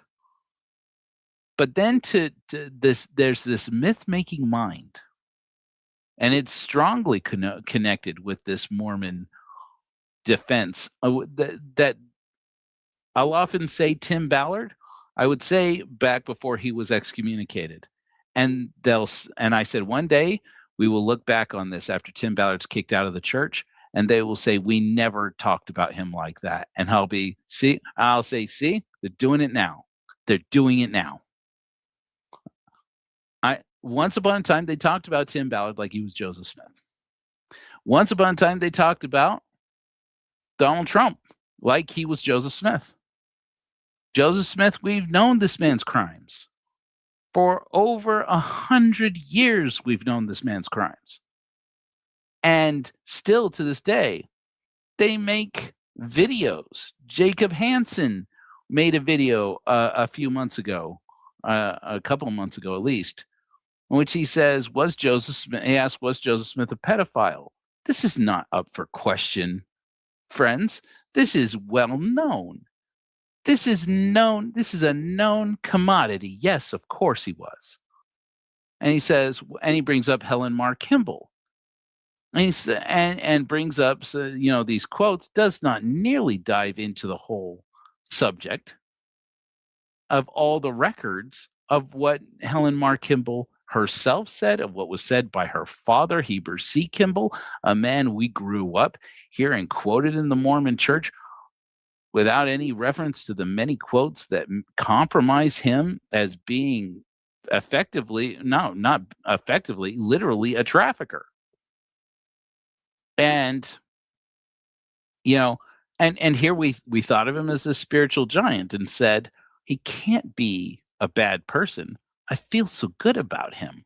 And now even Tim Ballard being out of the church and saying that the church is complicit in the Pace Memorandum, not in tracking the satanic panic, but in perpetuating a satanic panic and that the satanic panic is real, turns around and treats Alan Dershowitz like he is. I'm just wondering if I'm getting feedback in my headphones, and that's what the voice I'm hearing is me. And And that's why, he comes out and says, I know Alan Dershowitz. I know him to be a man of God. I know him to be virtuous. I feel it in my heart. And that's the logic, even while his former brethren turn on him to say, you were never one of us. I don't know what you're talking about. I don't think Tim Ballard was ever really Mormon, or if he was, it was marginally so. Now he seems dirty because why? He comes out to accuse the church of satanic ritual abuse. And so even people who've been kicked out of the Mormon church, like our new friend here, Mr. I've already forgotten his name because it's getting late. Justin Riggs, defending the church, which he has exposed and apparently been excommunicated for exposing for its abuse, saying that that Tim Ballard is just trying to cover up for himself. We're seeing the same strategy from ex-Mormons who cannot come around to critical thinking. And that's why back in the day when I started covering Tim Ballard, and I said, look, failed ex-Mos, Mormon flunkies are not ex-Mos. I tried unsuccessfully to start that hashtag. It's too long of a hashtag. I only did it mainly as a joke. And I was disappointed it didn't take off. But Mormon flunkies are not ex-Mos. We ex-Mos, by and large, we are atheists. It doesn't mean exclusively so. But we believe in critical thinking for the large part, not exclusively so. But those who are, I'm looking to start networking with more and more. And for that, we need a new social media place. I wanted to show you some of the new features of the Korihor app because this is fun. And I did, by the way, I mentioned, those of you who don't know, who weren't here for this part, that it might even save you some money. I was thinking about this afternoon because I've been thinking about the marketing angle. Even while the Korihor app has only one person in it, I'm already thinking about the marketing angle because, well, to a hammer, everything looks like a nail. And I'm a marketing guy. Chrome tab, Korihor. All right. This is very new. This app is a week old. Do you remember when you were a week old? Be gentle. That's all I'm saying. Be gentle. Ladies and gentlemen, I present to you the Korihor app. This is what it looks like in the mobile view. That bar on the side isn't the way it actually looks. When you end up at the Korihor app, you'll find out. I am led to believe by my team, that one can actually now sign up at the wait list by going to the website. Let me go ahead and throw it up here, this is easy to remember. So maybe I don't even need to put it up there, but I'm going to Korihor.app. One goes to Korihor.app, and you can actually sign up for the wait list. Then when I review that wait list, I should be able to review the wait list and then send out invitations to people that I know. I can either vouch for you or you can vouch for yourself. I am making a limit at this time that verifiers on the app can verify up to 50 people. But I wanted to show you some of the cool new features of how this works. So as we talked about before, there are these large posts. This is in lieu of apps, are things that prompt you to develop yourself in your emotional and spiritual growth by posting things like this. Healing starts with deconstructing. Post a series of pictures from over the years with a caption honoring what you still cherish. Little prompts to suggest how you can use the app more effectively, not only to have fun, but also to sort out your shadow work, sort out your traumas, and so on and so forth. It comes up with little notifications. I didn't actually complete this path. This path to reason hasn't been fully developed, but in any event, this is what it looks like when you have done that. when you've completed something, and you can click on the X to close it out. This is a new feature. It's called the Beta Test Hub. This is really cool. This is one of my favorite things. Oh, wow. Doesn't it come up weird on the phone? Interesting. I'm going to have to tell the app to, I'm going to have to tell the team to change that. But in any event, it comes up with these ideas that can be upvoted or downvoted by beta testers. When you get approved onto the app, I will be only approving people who agree to become beta testers. And you can use this to either add ideas or to comment on ideas. So here's an example of one such idea: a TikTok short video post type. Or in other words, I've looked into this. You can click on it and it pops up with a description. Pretty self-explanatory. Going to have to come back to this one to fill it in. But basically, we can use bunny.net. This is a Slovenia-based company to host short videos pretty inexpensively at first. To control costs, we might need to plan to scale up video creators by inviting specific creators to onboard with video content. Eventually, we would move these to self-hosted servers. So basically, my idea is this. Basically, this app is going to be a replacement for your Twitter. You don't, of course, I'm just saying, once you use it, you're not going to want to use any of these corporate apps. They're just selling your ads to companies that are using your attention against you, using you and your data, selling your data to each other so they can sell you products that they benefit from, then underpay their workers, i.e. all of us, to sell us crap, and then use our information to train AI. Why would you continue to support that? Why not opt out of it? Do all of your tweeting here on the platform, and you can post tweets as long as you want. And you can edit them. Took Jack Dorsey and Elon Musk like 20 years to add an edit button on a post. Here, it took me literally $4.69. In any event, I foresee a day probably in the near future where it will also be kind of a TikTok. In fact, right now, you cannot post video content from any other app. That's a way of trying to prevent the idea is here: no bots, no billionaires, and no bullshit. As much as possible, we don't want to generate any more revenue for corporations that are already profiting enough from destroying our economy and destroying our society. That's how I personally feel. If you feel that way too, you probably are destined to be a beta user. You beta. Onboarding new users is an idea. Affinity circles. This is an interesting idea I've been floating around with, which is the idea that, for example, we could have advocates chosen from among a group of people who identify as LGBTQIA+, or identify within that paradigm, so that people who manage the experience of how members of certain affinity groups, that may be, for example, Indigenous people, or particularly Diné people, or Ojibwe people, or Algonquin-speaking people, or people from Algonquin language nations and or tribes, instead of assuming what they want and what they need to create a safe, fun, and nurturing, spiritually developing experience on the app, and to enjoy the app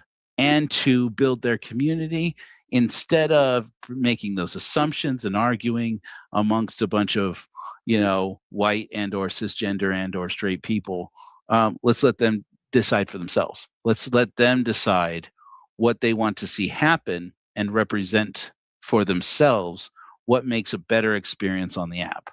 Right now, that's just an idea. Trust profile, vouching, and jurors. I'll get into that later. That's a big subject, but basically, you can go through all these different suggestions for ideas, and you'll be able to propose some ideas of your own if that's something you can do with constructive feedback. So, at any point in time, just so that you guys can take a look. Oh, now we have the trending now features, very, very similar to anybody who knows Twitter. You can click on hashtag Korihors and it will pull up. I say you can click on hashtag Korihors. There we go. And it'll put it into the search field and show you posts that have that hashtag. We'll see if it works. Okay, see, Megan Connor speaking and singing at our event in St. George in February. Hashtag Korihors, hashtag Thrive, hashtag Exmos. And now you can click on those. It doesn't work in the details. We'll have to fix that. So this is the kind of thing that we're going to, need beta testers to go in and report bugs. By the way, you can also report bugs in the beta hub, which you can also get by opening up this sidebar or this drawer, which is you click on the Korihor sigil. Isn't that nice? When it works. There we go. And you can come down here to most of these features you guys aren't going to see. You can go down here to beta hub. I'll take you in there. There's a little drop down here that says ideas. You switch from ideas to pending requests. That's not what I want. Oh yeah, sorry. You go to this middle drop down and go from all types down to feature or bug. Go to bug, and this is where you'll be able to post and say, "There's a bug here. This is something's wrong." Also, but then otherwise, you'll be able to go through a feed. It is a 2-column feed that's pretty cool. You can read this cool poem I wrote. I'm never going to tell anybody who this poem is about. You can go and look at your mission posts. You'll see here that this says Mutual Aid Network. That means that it was posted not on my personal feed, even though you see Joe Rollins here. That means it wasn't. That doesn't mean it was posted on my personal feed. That means that it was posted inside a mission of the Church of Korihor. For the first time, I put "Don't trust David. He's a phony," while the app does not have bots in it, so that I can see what it looks like. It's got a bunch of dummy content in it. David is not my friend David you guys have heard me talk about before, who's a badass and cool. David is somebody that the system, the AI app bots that make the system, that's the only bots involved here. So we're vibe coding this app. They made up David and made up a whole bunch of posts for him, but the AI doesn't actually interact with the content apart from that. It loads a bunch of content and then it just leaves it there. But in any event, I posted because David had posted in Mutual Aid Network. Let me click on it. Now, for the first time, I am able to debut missions. Well, our missions now work. They look pretty basic. They don't have a lot of features, but they're getting there. They're getting there. There's this post from David in here, fake person. We're organizing a virtual skill share this month. If you have a skill you'd like to teach or one you'd like to learn, drop a note here. Let's support each other's growth. And so I just thought, because I can't go in there and delete his posts. I could hide him from this mission where I am now the luminary. Oh, that's a new thing. We'll have to come around to that. But I could hide David's comment, but I'm not going to. I just decided I would add a post to that and say, "Don't trust David. He's a phony." Hey, everybody. That's when I decided at some point we're going to have a GIF.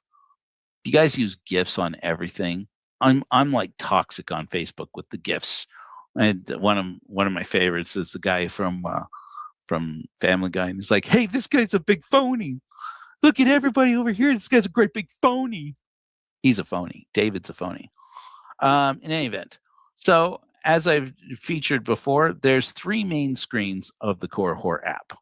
This one, you, and then the one to the right and to the left are serve to the right and play to the left, or they cycle around. So I can swipe to the right and it takes me to serve. Even though this is all loaded in the web browser, by the way, None of this is an app that you buy from or download from the App Store or from Google Play. As long as we can get away with not having to do that, I want to, so that we don't give any more profit and any more control to billionaires. But it may come down to that. We have to do it at some point. At this point, if we don't have to, I'm not going to, because so far, I'm pretty impressed with what we can do with this very secure app on the server, and it has some really cool capabilities.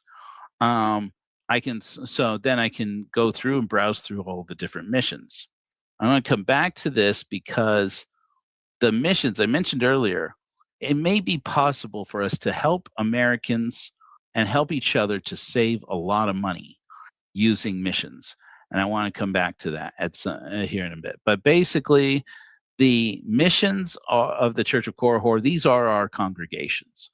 We have regional missions, or we will, where you can plan and coordinate with other Korihors, and where you can schedule events.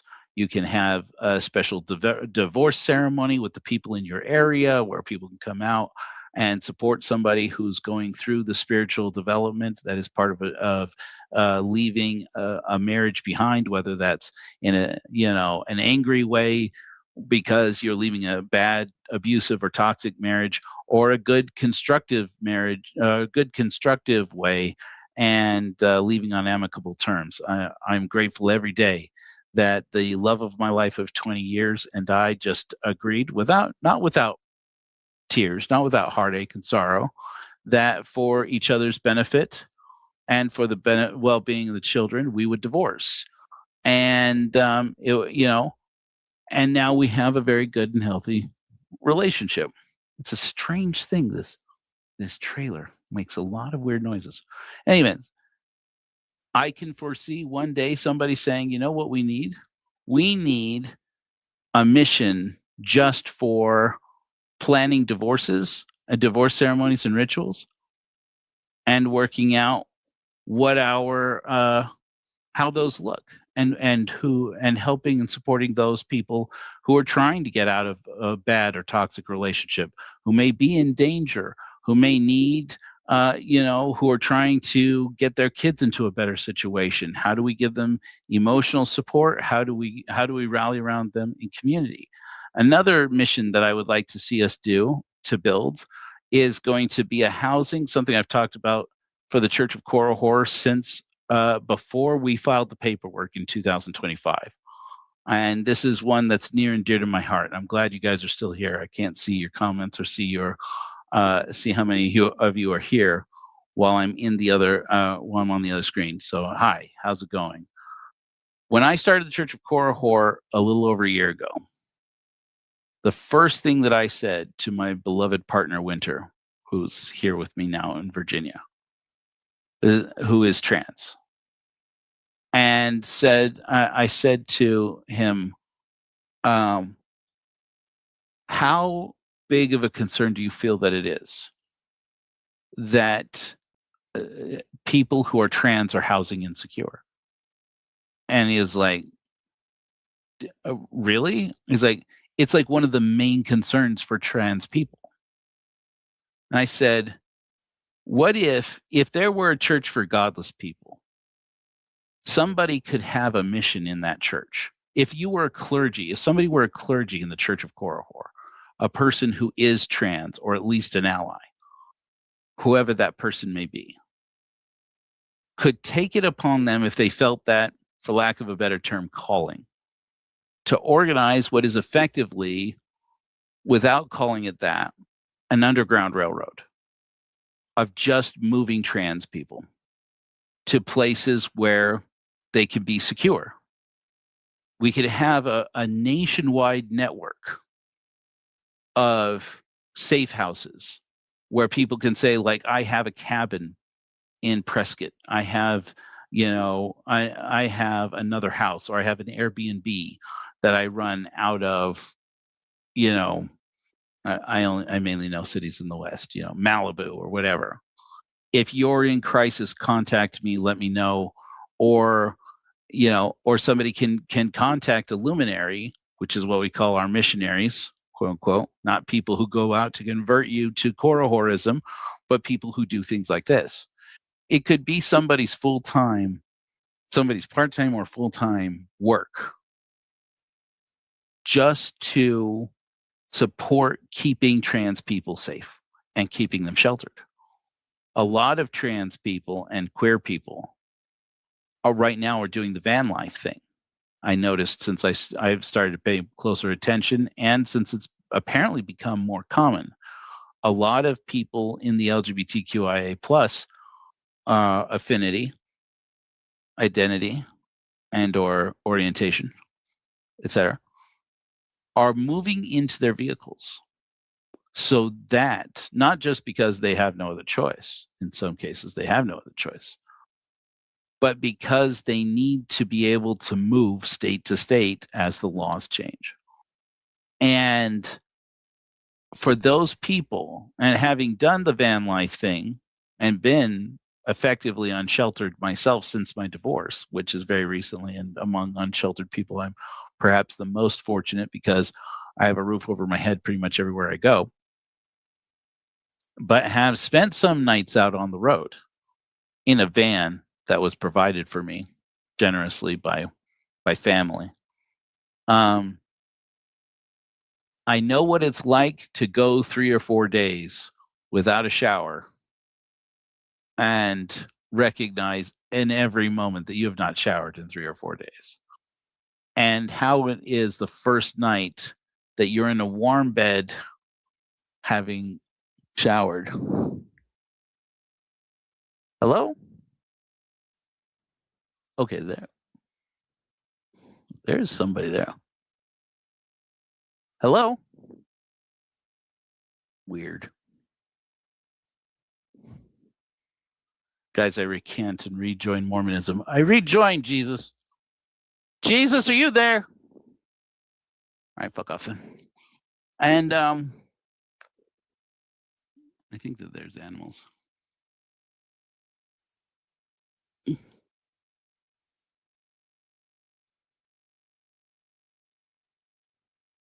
He's fucking with me again.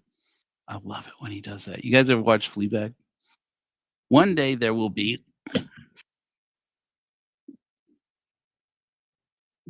oh, fuck that shit then. One day there will be a mission for the Church of Korihor that is just about keeping people. Nick, you're freaking me out. That one day there will be missions just for that, just for keeping trans people safe. I hope. And those missions will not be missions that I can organize, being myself, a cisgender person. We need others. We need people. And I'm going to mention again, when I organized the Church of Korihor, there's a reason why I put specifically in the bylaws of the Church of Korihor that you do not have to be a member of the Church of Korihor to be a luminary of reason.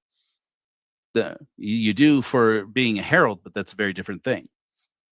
There will come a day, I believe, when people who agree to not preach God, but don't necessarily identify as atheists, will nonetheless want to be luminaries of reason and conduct our sacraments and our ceremonies, and also to do our work and engage in our missions, including things like keeping LGBTQIA plus community people safe and helping them to stay sheltered. So that's what the missions of the Church of Korihor will be. And now with the app, I have the technical ability to organize that. So each of these, by the way, if you click on, if you join, if you click to join a mission, which this all look a lot different as we get people in here and using this. When you click to join a mission, it will take you to look at the rules and qualifications to be a part of that mission. Some missions, any friend of Korihor, which is the free tier, or the no donation required tier of joining the app and joining our website also. Some of these you'll be able to join as a friend of Korihor. Sure, why not? If you want to be a part of this, come on in. Others, you'll need to be a member of our fellowship, which means that you've taken the oath of reason, and you are registered as a member of the Church of Korihor and have voting power with the Church of Korihor, which means that you do make a contribution at least once a year of $48. And then others like Luminary Council here are clergy only, which will mean that people who you have to be either a herald or a luminary, or heralds are luminaries, but who are, have more of a central focus mission for not over the church to say, but to serve the whole church.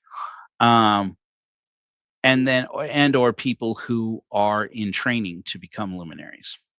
Or going through the process of being ordained as a luminary.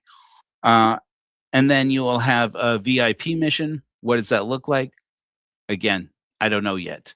But VIPs is what we're calling people who agree to give $48 a month. What's the difference between people contributors who give $48 a year versus VIPs who give $48 a month? Right now, that one gives $48 a year and one gives $48 a month. I do think it appropriate to say we at least have some services and some discussions, some level of access that for people who give a little bit more, get a different level of access than people who give $48 a year. Just want to highlight again, neither of these people, hopefully, are giving 10% of their income. If you gave $48 to the Church of Korihor and that was 10% of your income, please contact me so I can give it back. Jesus. You don't have to be a friend of Korihor. You don't have to donate to the platform. You don't have to donate to the church. But for those of you who have the means, I sure would appreciate it if you signed up as a VIP. And again, beats the hell out of tithing. In any event, I want to show you some more things about what you can do with the Korihor app. So that's what the missions look like. We're still figuring this out. There's a lot of bugs in it, but hey, at least in this much it works. I did want to mention this. I did want to show this. It's supposed to show this at the top. I think I just haven't pushed that build out to the live. Look at me sounding all techie. Well, not yet. It should be showing up here at the top who the first luminary is. So you guys know that I am first herald of the Church of Korihor, which means that our heralds are kind of like apostles, if you want to call it that, or cardinals, if you want to think of it that way. Whichever one is currently elected as the first herald is the one who basically has pretty full dictatorial control. I said when we started the Church of Korihor that it would be a bit cult of Joe for about a year. This is the end of that year. One day, and I have said this many times, probably not in 2026, probably not in 2027, I bet. Who knows? By the bylaws of the Church of Korihor, every year there is a general ballot. And the general ballot will say, if you were to renumerate do you think we should renumerate the heralds? If the answer is yes, and people are like, maybe we reevaluate the leadership structure of the heraldry. I call it the heraldry. And if the majority of voting members, that's part of the reason to take the oath of reason and become a fellow of the Church of Korihor, is that you have voting power. And that voting power for $48 a year, that's a pretty good deal. Now, mind you, I have to decide that you would make a good fellow of the Church of Korihor. But once you're in the church, you can make a decision like, maybe it's time we reorder it. And I certainly hope one day somebody will, that we will, and say, you know what? Maybe we reorder, shake things up. Let's not have anybody be in leadership until they die, like in the Mormon church, or frankly, like it is with popes or what have you. let's change it up every once in a while and say maybe the third herald should be the first herald for a while. And let's just try this out. Maybe the Church of Korihor would benefit from having, a central leader figure, a figurehead, if you will, who is a woman, who is a trans person, who is gay, who is black, who, I'm not saying that that's their qualification. I'm saying once in a while, it's good to have somebody who doesn't look and sound like me making the most important calls. And I certainly hope one day that I live to see it happen. I built this organization with bylaws so that will happen one day. My hope is that this church, the Church of Korihor, survives me, and that and that one day somebody wiser than me will take it in a direction I never could have foreseen. And I am very excited. I hope I live to see it. So this is what we're dealing with here. So that's what my role currently is, first herald. In the missions as of now, though this is not in the bylaws yet, but in the app, which is effectively as good, every mission will have a first luminary, and that luminary can be a herald or they can be a luminary of reason.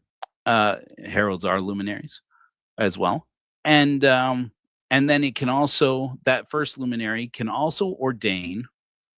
While they can't ordain other luminaries, they can ordain people who are luminaries into their hierarchy to say this person is second luminary, third luminary, and so forth, which sets up a very clear order of succession. Part of what makes this numeration effective is that we also at the same time build successions where something to happen to me, second herald of the Church of Korihor would take over. Currently, we're lucky nothing is happening to me because we don't have a second herald. But that's the way it will look in the luminaries. So in any event, so that's missions. Just a brief overview. Before we go on to play, I just wanted to mention. So I had said earlier that we would talk about how this could potentially save people money. I'm very sensitive to the fact that right now, in our country and in the world, and especially with the developments that are happening with Iran and Ukraine, food prices are going to go through the roof. They were already high, but they're going to get higher and higher. I think you have to be out of your mind to think that this conflict with Iran is going to be over this year. And maybe I'm wrong, but I mean, if Afghanistan lasted 10 years, I don't think most people understand how sophisticated Iran is. I don't think most people understand how entrenched Iran is. I don't think people understand how Tehran itself is a natural fortress. I don't think people understand. I certainly don't think Pete Hegseth has the slightest clue, or Donald Trump has the slightest clue of what occupying a country like this would look like. And I think they've gotten rid of most of the people who would know. But they believe they have God on their side. I don't know if you've noticed this. It's fitting for us to talk about it as a church for godless people. A surprising number of military personnel are leaving their posts and blowing the whistle that the U.S. military has become radicalized with the expectation of Pete Hegseth and his cronies, the people he is concentrating in a scary way into the leadership at the Pentagon, telling the soldiers and sailors and Marines and etc., spacemen, etc., in our armed forces, our servicemen and women and persons, that they are engaged in bringing about the end times, that they are engaged in Armageddon. And it's terrifying for those of us who have family members who are in the service. It's terrifying, I think it should be terrifying to veterans who know what it's like to serve in a secular military. And it should be frightening to all of us who are concerned about how this will impact all of our lives, not just in the fact that we are going to lose loved ones.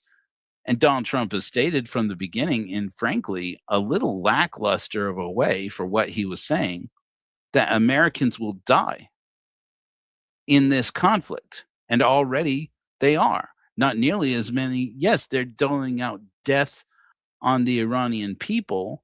And maybe that was a long time coming. But I don't think most people realize how this is going to disrupt our economics. It's going to disrupt our food trade. It's going to disrupt our business. And it's going to severely damage our standing in the world. And and I'm not saying it because I want you to vote differently. I'm not saying it because I endorse or unendorse anybody. I'm saying it because we already are seeing a day and age where, in spite of what we may be told by the powers that be, people are hurting financially when they go to the store and buy groceries. They're hurting on gas prices. We're hurting in the price of housing in a way that we have never seen before. I gave a sermon about a year ago in which I went over, some of you remember, I went over how in 2018, a few months after they cut support for food stamps for SNAP, 9,000 people in 2018, 9,000 Americans, and among those disproportionately seniors and people of color, died of hunger. I would like to see in this list of missions you're looking at right here. I got a little distracted here because I don't want to belabor this with negative things. That was just in 2018. More Americans died of hunger than any other year on record. Now, granted, they only started collecting that record in 1990, believe it or not. But more Americans died of hunger in 2018 than any year on record. And then in 2019, 2020, 2021, 2022, let me just not keep you in suspense, all the way up to last year. It's the same story. And every year we broke the record. Between 2018 and 2022, that number doubled just in those 4 years alone. From 9,000 people to just over 9,000 people to just over 22,000 people in 1 year died of hunger. Disproportionately, again, seniors and BIPOC people. And we're living in a moral crisis here. By the time that we live through 3 more years of the administration that instituted that first round of changes and now has implemented more changes to reduce SNAP benefits even further and to reduce Meals on Wheels. As far as I'm concerned, I think they've almost entirely eliminated it by now, haven't they?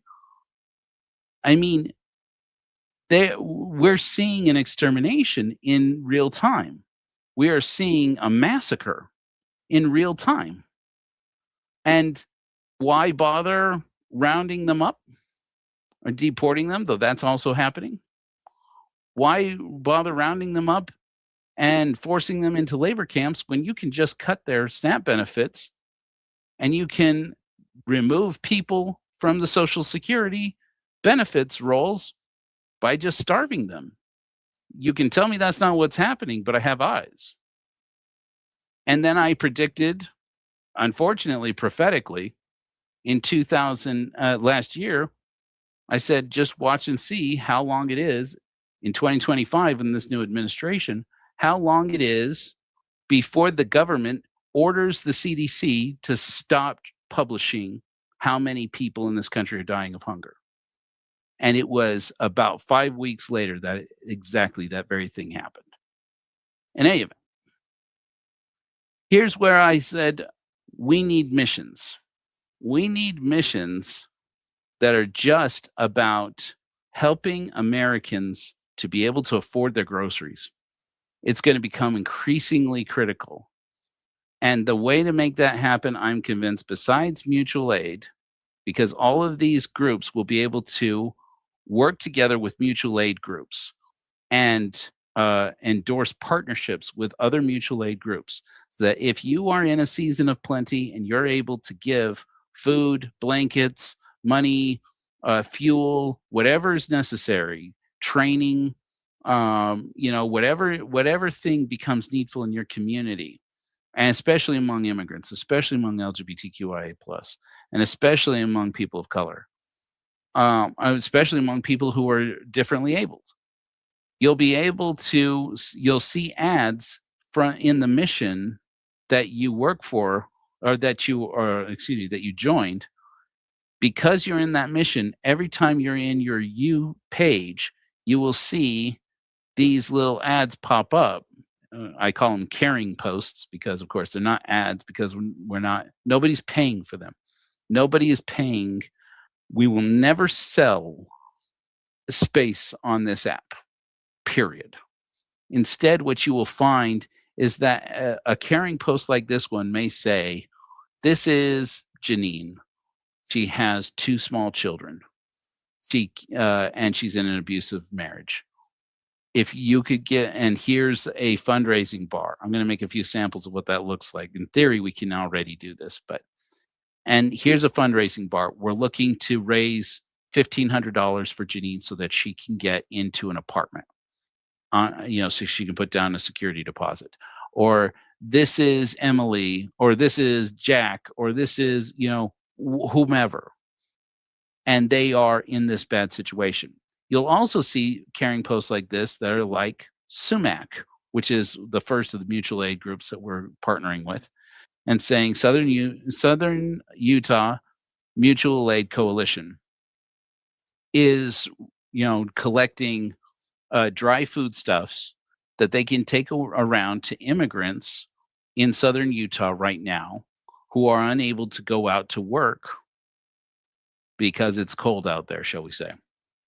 And this will be a place where we can support those networks rather than competing with them.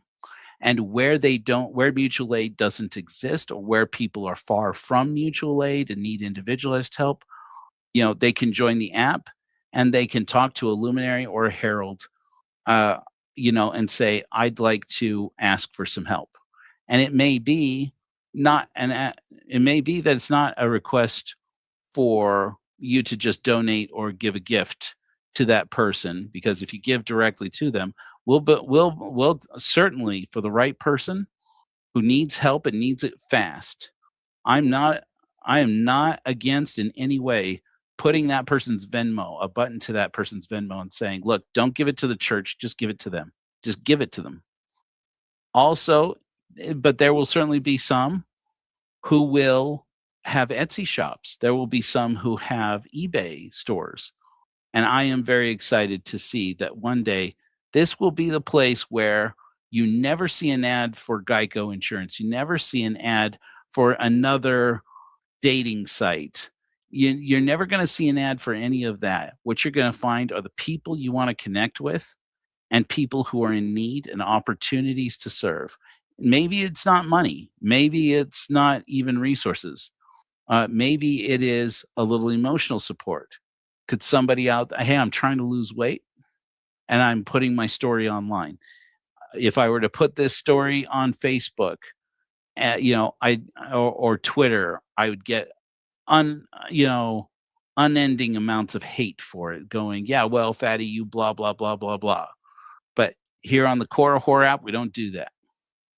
And if people do that, I guarantee you right now, we're going to kick them right off.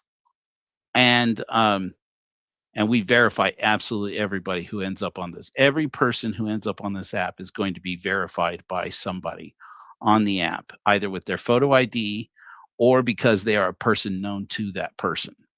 And then as you develop, will also be for various roles on the app. You'll also need to be criminal background checked and checked to make sure that you're not on the sex offender registry, things like this. We'll use the resources that we have to keep our people safe. And if you get banned from this app, we're going to be real generous with roads back to redemption. But once you are banned and we've decided to forever ban you, you're gone. We're not going to have any assholes on here. You don't want to lose your account on the Korihor app. You will lose it. So, and the justice will be swift. It will be forgiving, but it also can have a permanent effect. We're not going to put up with the crap they put up with on Twitter. Take your dirty ass over to Twitter, play with Elon Musk and his bot. In any event, I can swipe right again after I'm on serve. These are our missions. I didn't even get to the thing I want to talk about. The other way that we can help Americans to reduce their costs and to be able to afford living in this country right now, just checking to make sure that you guys can still see, is food buying clubs. And I don't know if you've seen these, but it's like an online Costco, but where instead of going to a Costco and shopping, you join in with a group of people who are ordering in bulk, and they're pretty freaking cool. Some of these online buying clubs, food buying clubs, you and 100 other people or a few dozen other people or 1,000 people can not only buy food in bulk, but when it comes to like produce or meat, you can buy directly from the butcher. You can buy directly from the rancher. You can buy directly from the farmers. We can support these people who are producing the food. This country produces so much food, we throw half of it away, if not more. And the reason why the prices ratchet up, besides the fact that tariffs affect it, of course they do. War affects it, yes, of course it does. But a large part of it is just all the middlemen involved in getting it to the shelves in the place where you live, when you could place an order this week and have groceries sent to your house directly from the warehouse where they're working with the farmers. And basically on a co-op model, you could buy directly from the people who are growing the food, building the food, creating the food. And then of course, many of them have the ability to buy commercially available foods, so in case you need chicken dino nuggets, you can get those too. But can you imagine if when you clicked on one of these regions, it came up with, like in Western regions, like here is the Western food buying club. And every month you're going to need this many hamburgers, you're going to need this many hot dogs, or however often it is. Because some of these some of these clubs, they put in one order a month. Some of them put in an order every week, as I understand it anyway. I don't understand it all the way. I know what it is. That doesn't mean I'm an expert. We got to get some people on this app who are experts at this. Let's get them starting food buying clubs. We'll call them missions. And imagine if you could save 10, 15%, 20% or more on your grocery bill by simply buying in bulk, and no need to go to Costco, no need to get the big cart, no reason to drive into town, get the big car. I'm definitely sensitive to that now, living out in rural Virginia, which is not that rural, but out here, little towns. Going into town to get groceries, it's a pain in the ass. Imagine if you didn't have to do it. Imagine if you could just place an order, save huge amounts of money, not give your money at all to Walmart, not give your money at all to Kroger, not give your money at all to billionaires like this. Buy it directly from the source through these food buying missions. I'm super excited about this, you guys, and it may be that I'm just drinking the soup that I'm swimming in, but I'm willing to gamble everything on that. This is a game changer, man. And it's going to suck for a while. We're going to figure out all the ways in which I'm doing things wrong. So far, we've done a lot of that in the first year of the Church of Korihor, and guess what? We've come out better for it. And look at us. We're doing this thing. We're growing.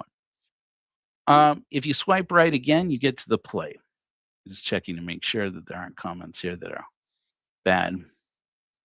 I got to start appointing some. I got to start appointing some moderators. Is that something? Tim, are you telling me that the Iranians just took out Ben Gurion Airport? Dude, this is crazy. Church will forever live rent free. Life Christ is king. But king of what? Anyway, let me again get back to my work now. So Korihor Cast, I'm not loving the name of it. I'm just calling it that for now. Basically, this will become the streaming app. This is, I'm not going to say cancel your Netflix, but one day, can you imagine if you did?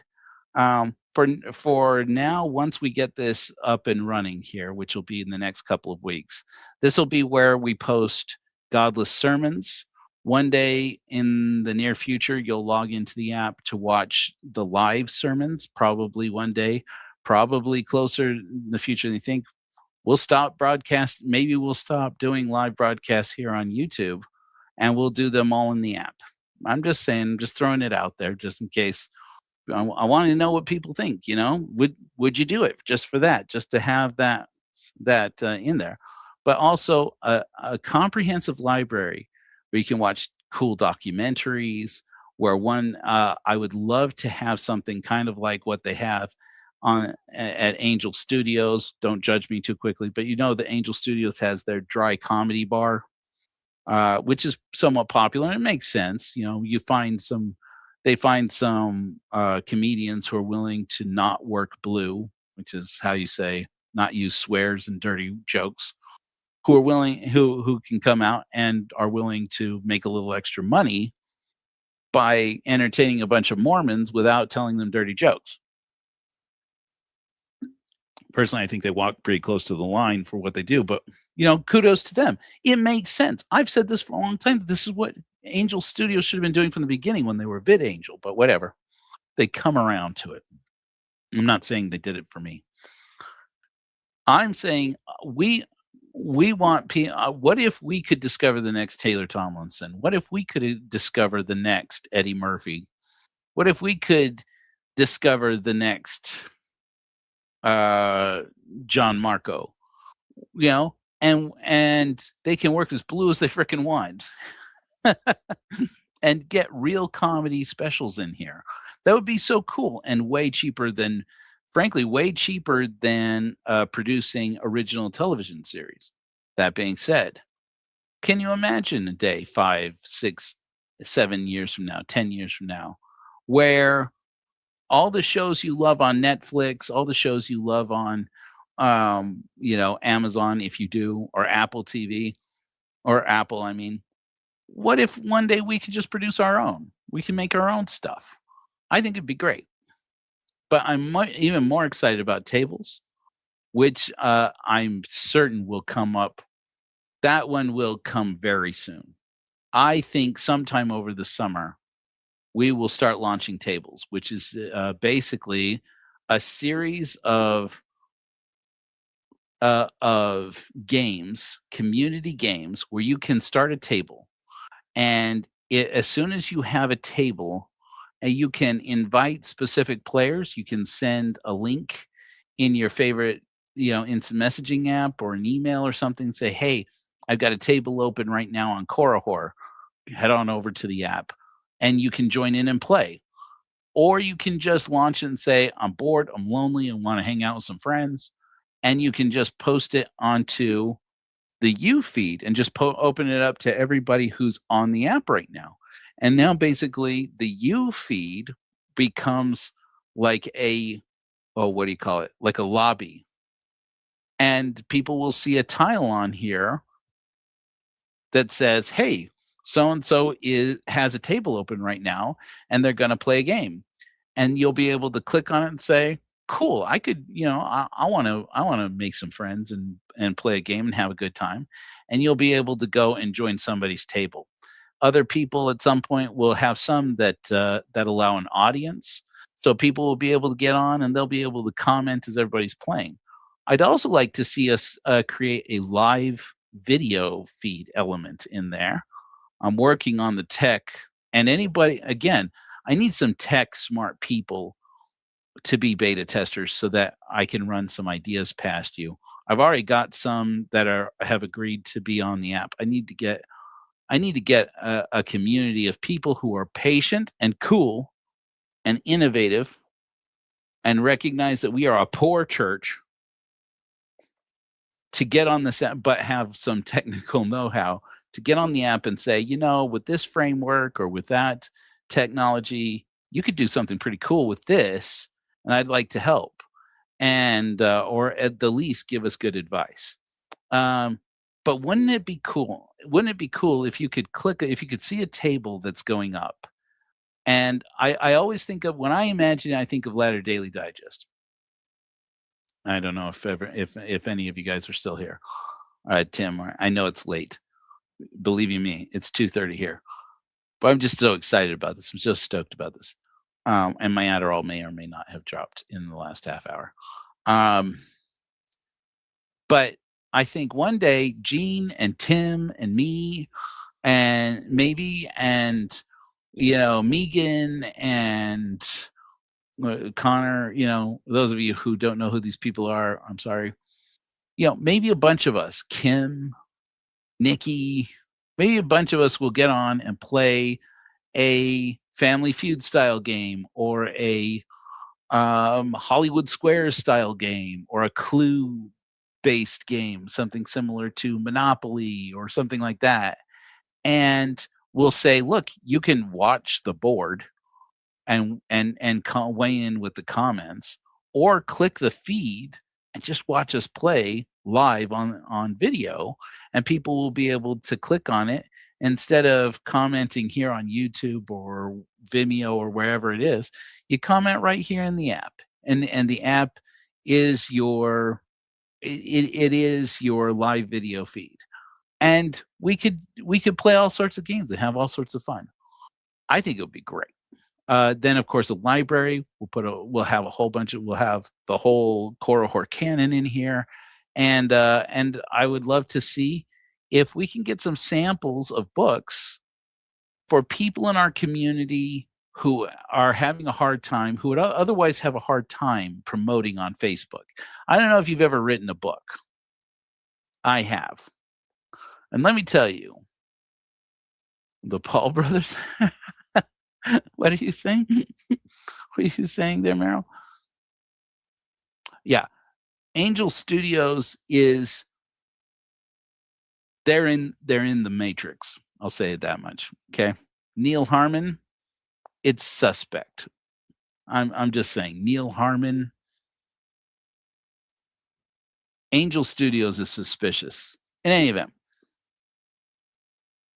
what was I talking about? My tech shills are 20 years out of date. I think you mean skills, Hyde. But that's okay. Screw it. Get in here and talk to us about it.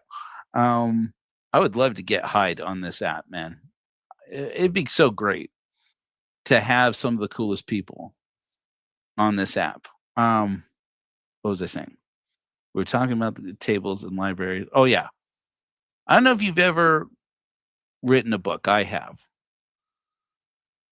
And I thought for a while, I'm just going to promote it for free. I'm just going to post on Facebook groups. And I found that for about 6 months, every person that I talked to on Facebook or wherever, or in person, got pretty sick of hearing about the Korihor argument. And I don't blame them. I look back on it now and I cringe. It's like, oh God, was that really me? That was so gross. It was gross. But because these models, and then at the same time, recently in promoting the Church of Korihor, I post a bunch of content on TikTok. And if I'm willing to pay TikTok $50, Oracle, they call us Korihors, but man, the Mormons at Oracle got no business throwing that around. If I pay them $50, $60, $70, I can get thousands of people on a video about our blanket drive, or recently about our Jezebel song, our godless hymn, and thousands of people commenting and saying, "I love what you people are doing. I had no idea who you were. As a fellow ex-Mo, I endorse this.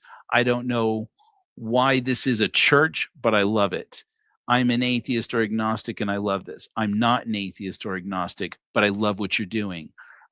So many comments on the blanket drive video that we have on TikTok. If you go to @Hellfire Agency on TikTok, so many of the comments are, "I understand that you are all atheists, but you're doing God's work. You're doing more Christ-like work than Christian churches."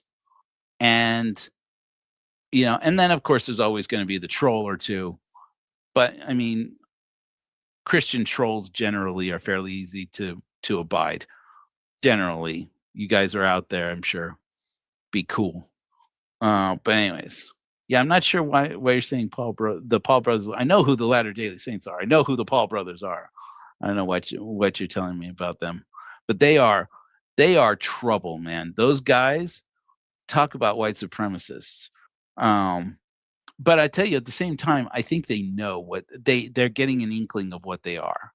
But the white supremacy in some of these new Mormon apologists, it is disgusting. Anyway, I would love to see a day in the near future where somebody who has a good book doesn't have to work so hard and doesn't have to pay anything to promote their work if it coincides with the mission of the Church of Korihor. And one day when we will have thousands of people on this app who are all real people, no bots, no billionaires, no bullshit, no corporations. You will not have to pay a penny if you're like, look, I'm just an ordinary guy who's trying to, put away for retirement or trying to survive retirement. I'm just an ordinary person who doesn't have a good research job since I graduated with my master's degree, and I've got this massive student loan debt to pay down. And I've just published this book, and it is just out there, not flying off the shelves, not because it isn't good, but because it costs so much money. I discovered in publishing and distributing the Korihor argument, and it was a good thing that I did. The failure of the publishing of the Korihor argument taught me a lot about the book publishing industry, and particularly that basically the people who do really, really well with books either write smut and hey, power to you. If you can make money selling smut, I'm game. I accidentally opened this up full screen. I didn't mean to do that. Either are selling smut in huge quantities because it's very difficult because so many platforms won't let you advertise erotica. And so they publish it in huge quantities, hoping that the people who buy smut when so much of it is available for free, either the Korihor argument is not smut, but in any event, it's difficult. It's a difficult business model, even if you're selling porn, ear porn and or brain porn. But even that, you'd think it would be easier than it actually is. Or there are people who are publishing academic books, sci-fi novels. I've met quite a few sci-fi authors since publishing the Korihor argument, who talk about the same struggle, or people who write ex-Mormon books. It is not true what people think, what people say inside the Mormon church, at least, and inside Christian apologists, and say, well, all you have to do is come out against the church and publish a book and you'll make $1 million. Not true. Not at all. I spent far more money advertising and or compiling and or printing and or promoting the Korihor argument that I made in sales. Now, maybe part of that is the branding was wrong, the title was wrong. That's all very plausible, and I'm willing to own all of that. But also, it's just so damn difficult to get people's attention in an economy where their eyeballs and their brain power, their attention is being purchased by corporations all the time. And so, but what I discovered was that a lot of the people who make it big, and I'm not dissing them in any way, and even in podcasts, this is true. John DeLynn has plainly said this about Mormon Stories, that if he didn't have all the money he made working at Microsoft, he might Mormon Stories might never have gotten off the ground. And for 5 years, for the first 5 years of Mormon Stories, he said it was a money hole rather than a money producer. Now, eventually he ended up making, several hundreds of thousands of dollars, if not millions of dollars, coming into through the Open Stories Foundation, and good for him. I haven't put in the bulk of that, anywhere near the bulk of that money, but I've been sending donations to them since 2011, I think 2012, because I believe in it. I don't listen to them because, frankly, I'm over it and I can't handle that much of it anymore. And I'm trying to move on with my life and do something more productive with my time. But I believe in what they're doing and that it's helpful to people, whether or not I like the way that John is handling it, because there are things I like about John DeLynn and there are things I dislike about the way he's handling Mormon Stories. But I believe in what they're doing. But to get attention in this economy for good, worthy work is so damned expensive that I discovered just in having conversations with people who've done it and been successful at it, that most of them, either a relative of theirs, and this is real, a relative of theirs died and left them a lot of money, or they mortgaged their house and used the mortgage from their house to pay for advertising, or they married a rich person who had a lot of money and got that person, or they just went out and got a business loan or like a massive credit card and went into massive credit card debt, or took out all their credit cards and went into massive credit card debt to pay for the advertising for their book so that they could get it out there and get it recognized. I did none of that. I spent some money. I probably spent, $400 or $500 out of my debit card over the years before I gave up and said, it's great to get eyeballs on the Korihor argument, but the more I have to pay for it, or the more I have to work for it, and the more I have to put my reputation on the line and have people saying about me, as I discovered they did, wow, that guy is cool, but you can't ever have 2 words conversation with him without him mentioning this stupid book. That I realized I'm going to have to separate myself from the idea that the Korihor argument is ever going to make money. And I did shortly after I published it in 2013, and my life has been so much better. But wouldn't it be great if our little app had a library where you could download a free sample of a book that we selected, not because somebody paid for it, but because it aligns with our mission? What if Natasha Helfer came out with a great new book about accepting about reconnecting with your femininity or with your masculinity? Or what if, we got, you name it, right? What if we got a new book by Beth Magnetic or somebody like this, right? And they published a cool new book, but they don't have the resources to promote it in our little community. If it aligns with our cause and with our mission, with our values, they will have an audience. In addition to that, something that I'd like to talk about, and this will be the last thing before we start to wrap up here.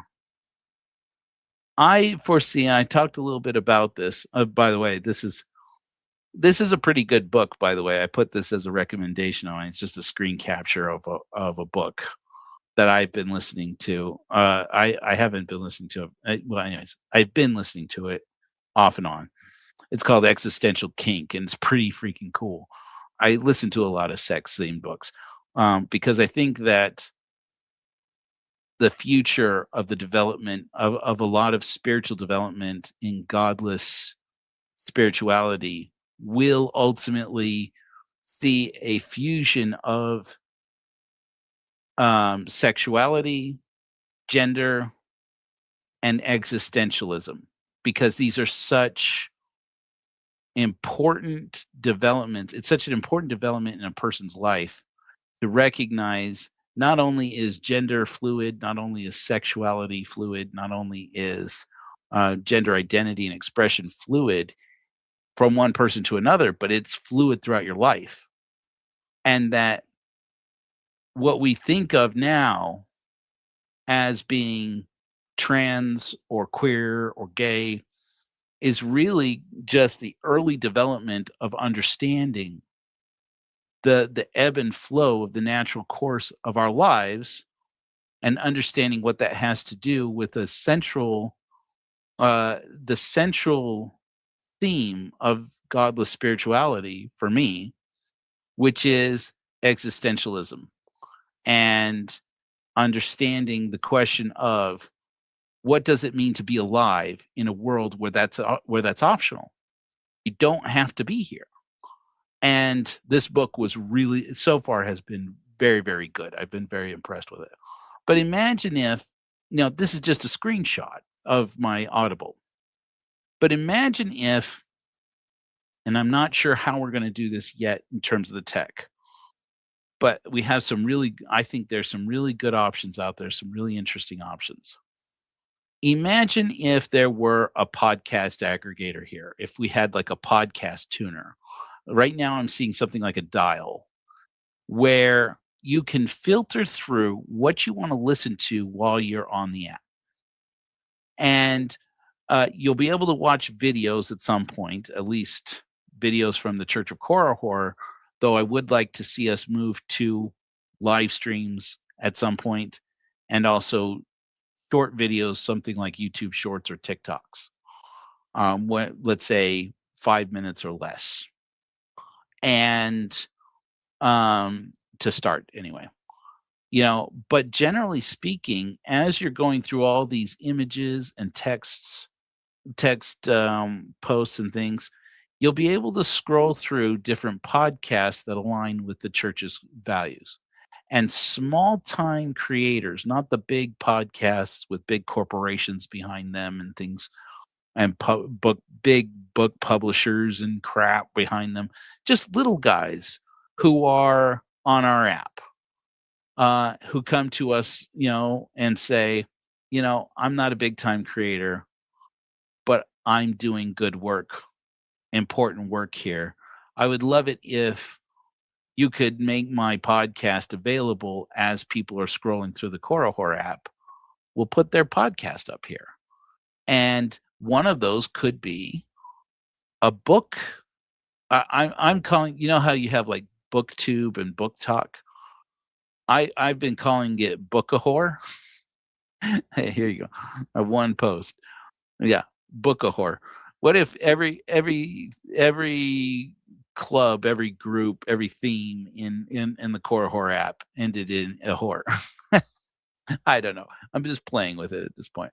But imagine if there was a Bookahor theme, and if you clicked on it enough times and pulled it up and went scrolling through, you would, over time, it would start just giving you more and more content related to Bookahor, which is to say, ordinary creators, normal people like you and me, posting books and going through and learning more about them. What if we had a podcast that was completely independent from the Church of Korihor, but they just did books and have interviews with authors who came on and read pieces of their book. I think it would be so much fun. And so, anyways. Oh, yeah. Yeah, well, Bill Reel's a character. I'll say that much for him. I don't know him personally, but I know a lot of people who do. Good luck to him. I'm gonna go ahead and remove all that. But anyways, I'm excited. If you can't tell, mainly because I'm in it. Maybe that's just why right now, and maybe it's not that big of a deal. But every day I work on this app, and every day I think about like what I've been doing on TikTok, which is small by comparison.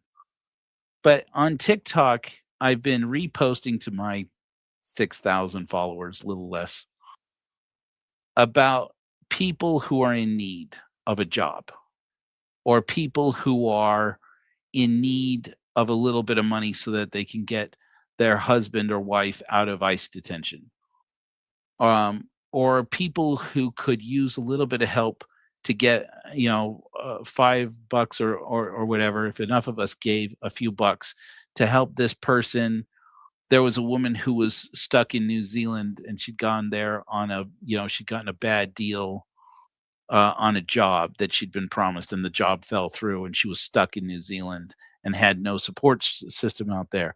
And I did a small part in reposting these people's content so that they could get out of a bad situation.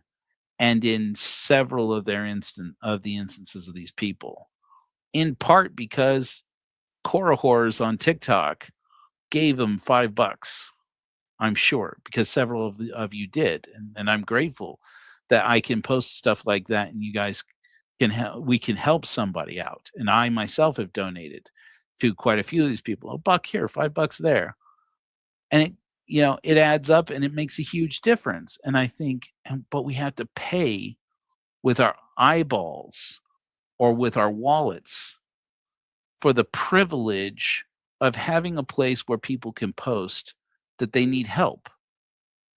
And organizations like Sumac will never be able to do that at scale. They don't have enough money. Cherish Families, the charity that we've been partnering with in Southern Utah, that's working to help women and children, families who have been abandoned by the Mormon polygamous cult down there since Warren Jeffs was thrown into prison. May he rot there forever, or at least until he dies. How are the organizations like that supposed to compete in a world where we're told these corporations and their billionaires need to control our policy? They need to control what we buy. They need to control whether or not we have jobs tomorrow. And oh, by the way, your data needs to train the bots that we're going to pay to do your job tomorrow. Your data we need to sell to between each other so that we can make sure that you're not going down to the store, down to the mom and pop store down on the corner, when you can go and buy this on Amazon, when you can go and buy this on eBay, you can go and buy this in the TikTok shop, buy this from Alibaba, and get it directly instead from the billionaires, and the billionaires buying and selling this to each other. It just feels gross. And then we wonder why people get so depressed using social media. Maybe it doesn't. Maybe it's not anything like that. Maybe I'm wrong. But if you can't tell, I'm leaning in full to that I'm not wrong. I'm leaning in full that this little innovation, this little app, if we steer it right, we get the right brains in here, and we get people who show a little bit of trust, a little bit of hope, and a lot of patience, because we'll be learning on the go, and we will be learning some hard lessons along the way. I'm just telling you right now, I'm going in eyes open, bright eyes and full hearts. Is that how does the phrase go? On that, this is going to be hard, and I'm having so much fun with it right now frustrating at times, but fun. I'm having so much fun with it right now. I'm sure I don't know the challenges that are ahead for me and us. But I believe in us. I believe we can change things. And for a pessimist, that's a pretty bold and daring thing to say. But I believe that people can change the world if we don't let the cynicism that's been implanted into us get us down. So I'm excited about it. And now I pontificated for 3 hours about it. Well, I did a lot of time about Tim Ballard too. Anyways, we like to close up with a closing godless hymn. You guys know that we love music at the Church of Korihor, and we do let the robots sing. And damn it, but when they sing for us, they're so good at it. Last week we did review From This Breath to My Last, and got great reviews. I want to remind you all of a great song that we've recently just published called Jezebel. It's related to what I'm hoping will be the first documentary of the Korihor app, if I get it done. Sorry, I'm navigating to it now, which is Mormon sex. I'm hoping after 10 years of working on this, well, not consistently, but trying to get this thing done, we'll actually finish Mormon sex. And I wrote this song specifically about that. It's lighting up TikTok, and not so much here on YouTube. So we're putting it up here so that you guys can enjoy it. I love your faces. Don't forget to flash bright, and I will see you on Friday.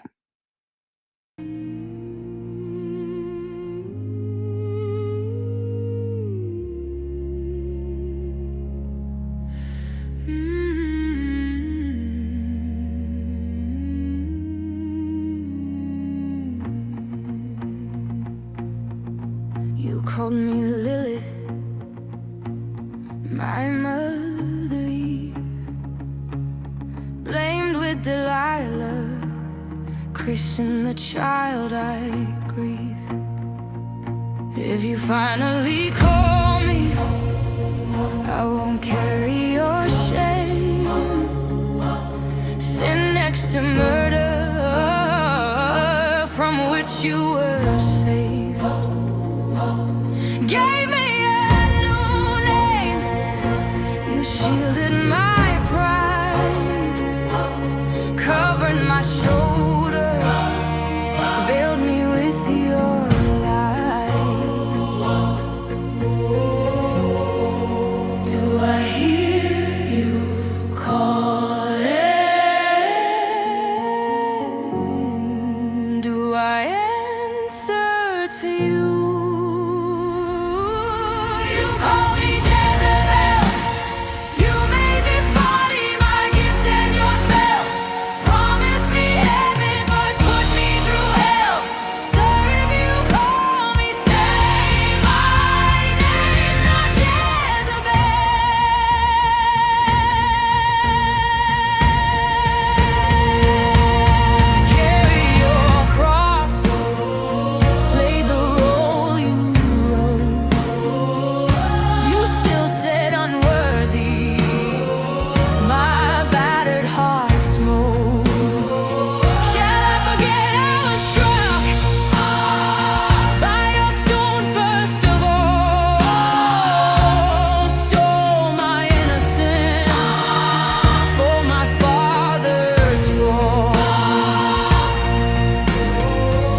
Hey!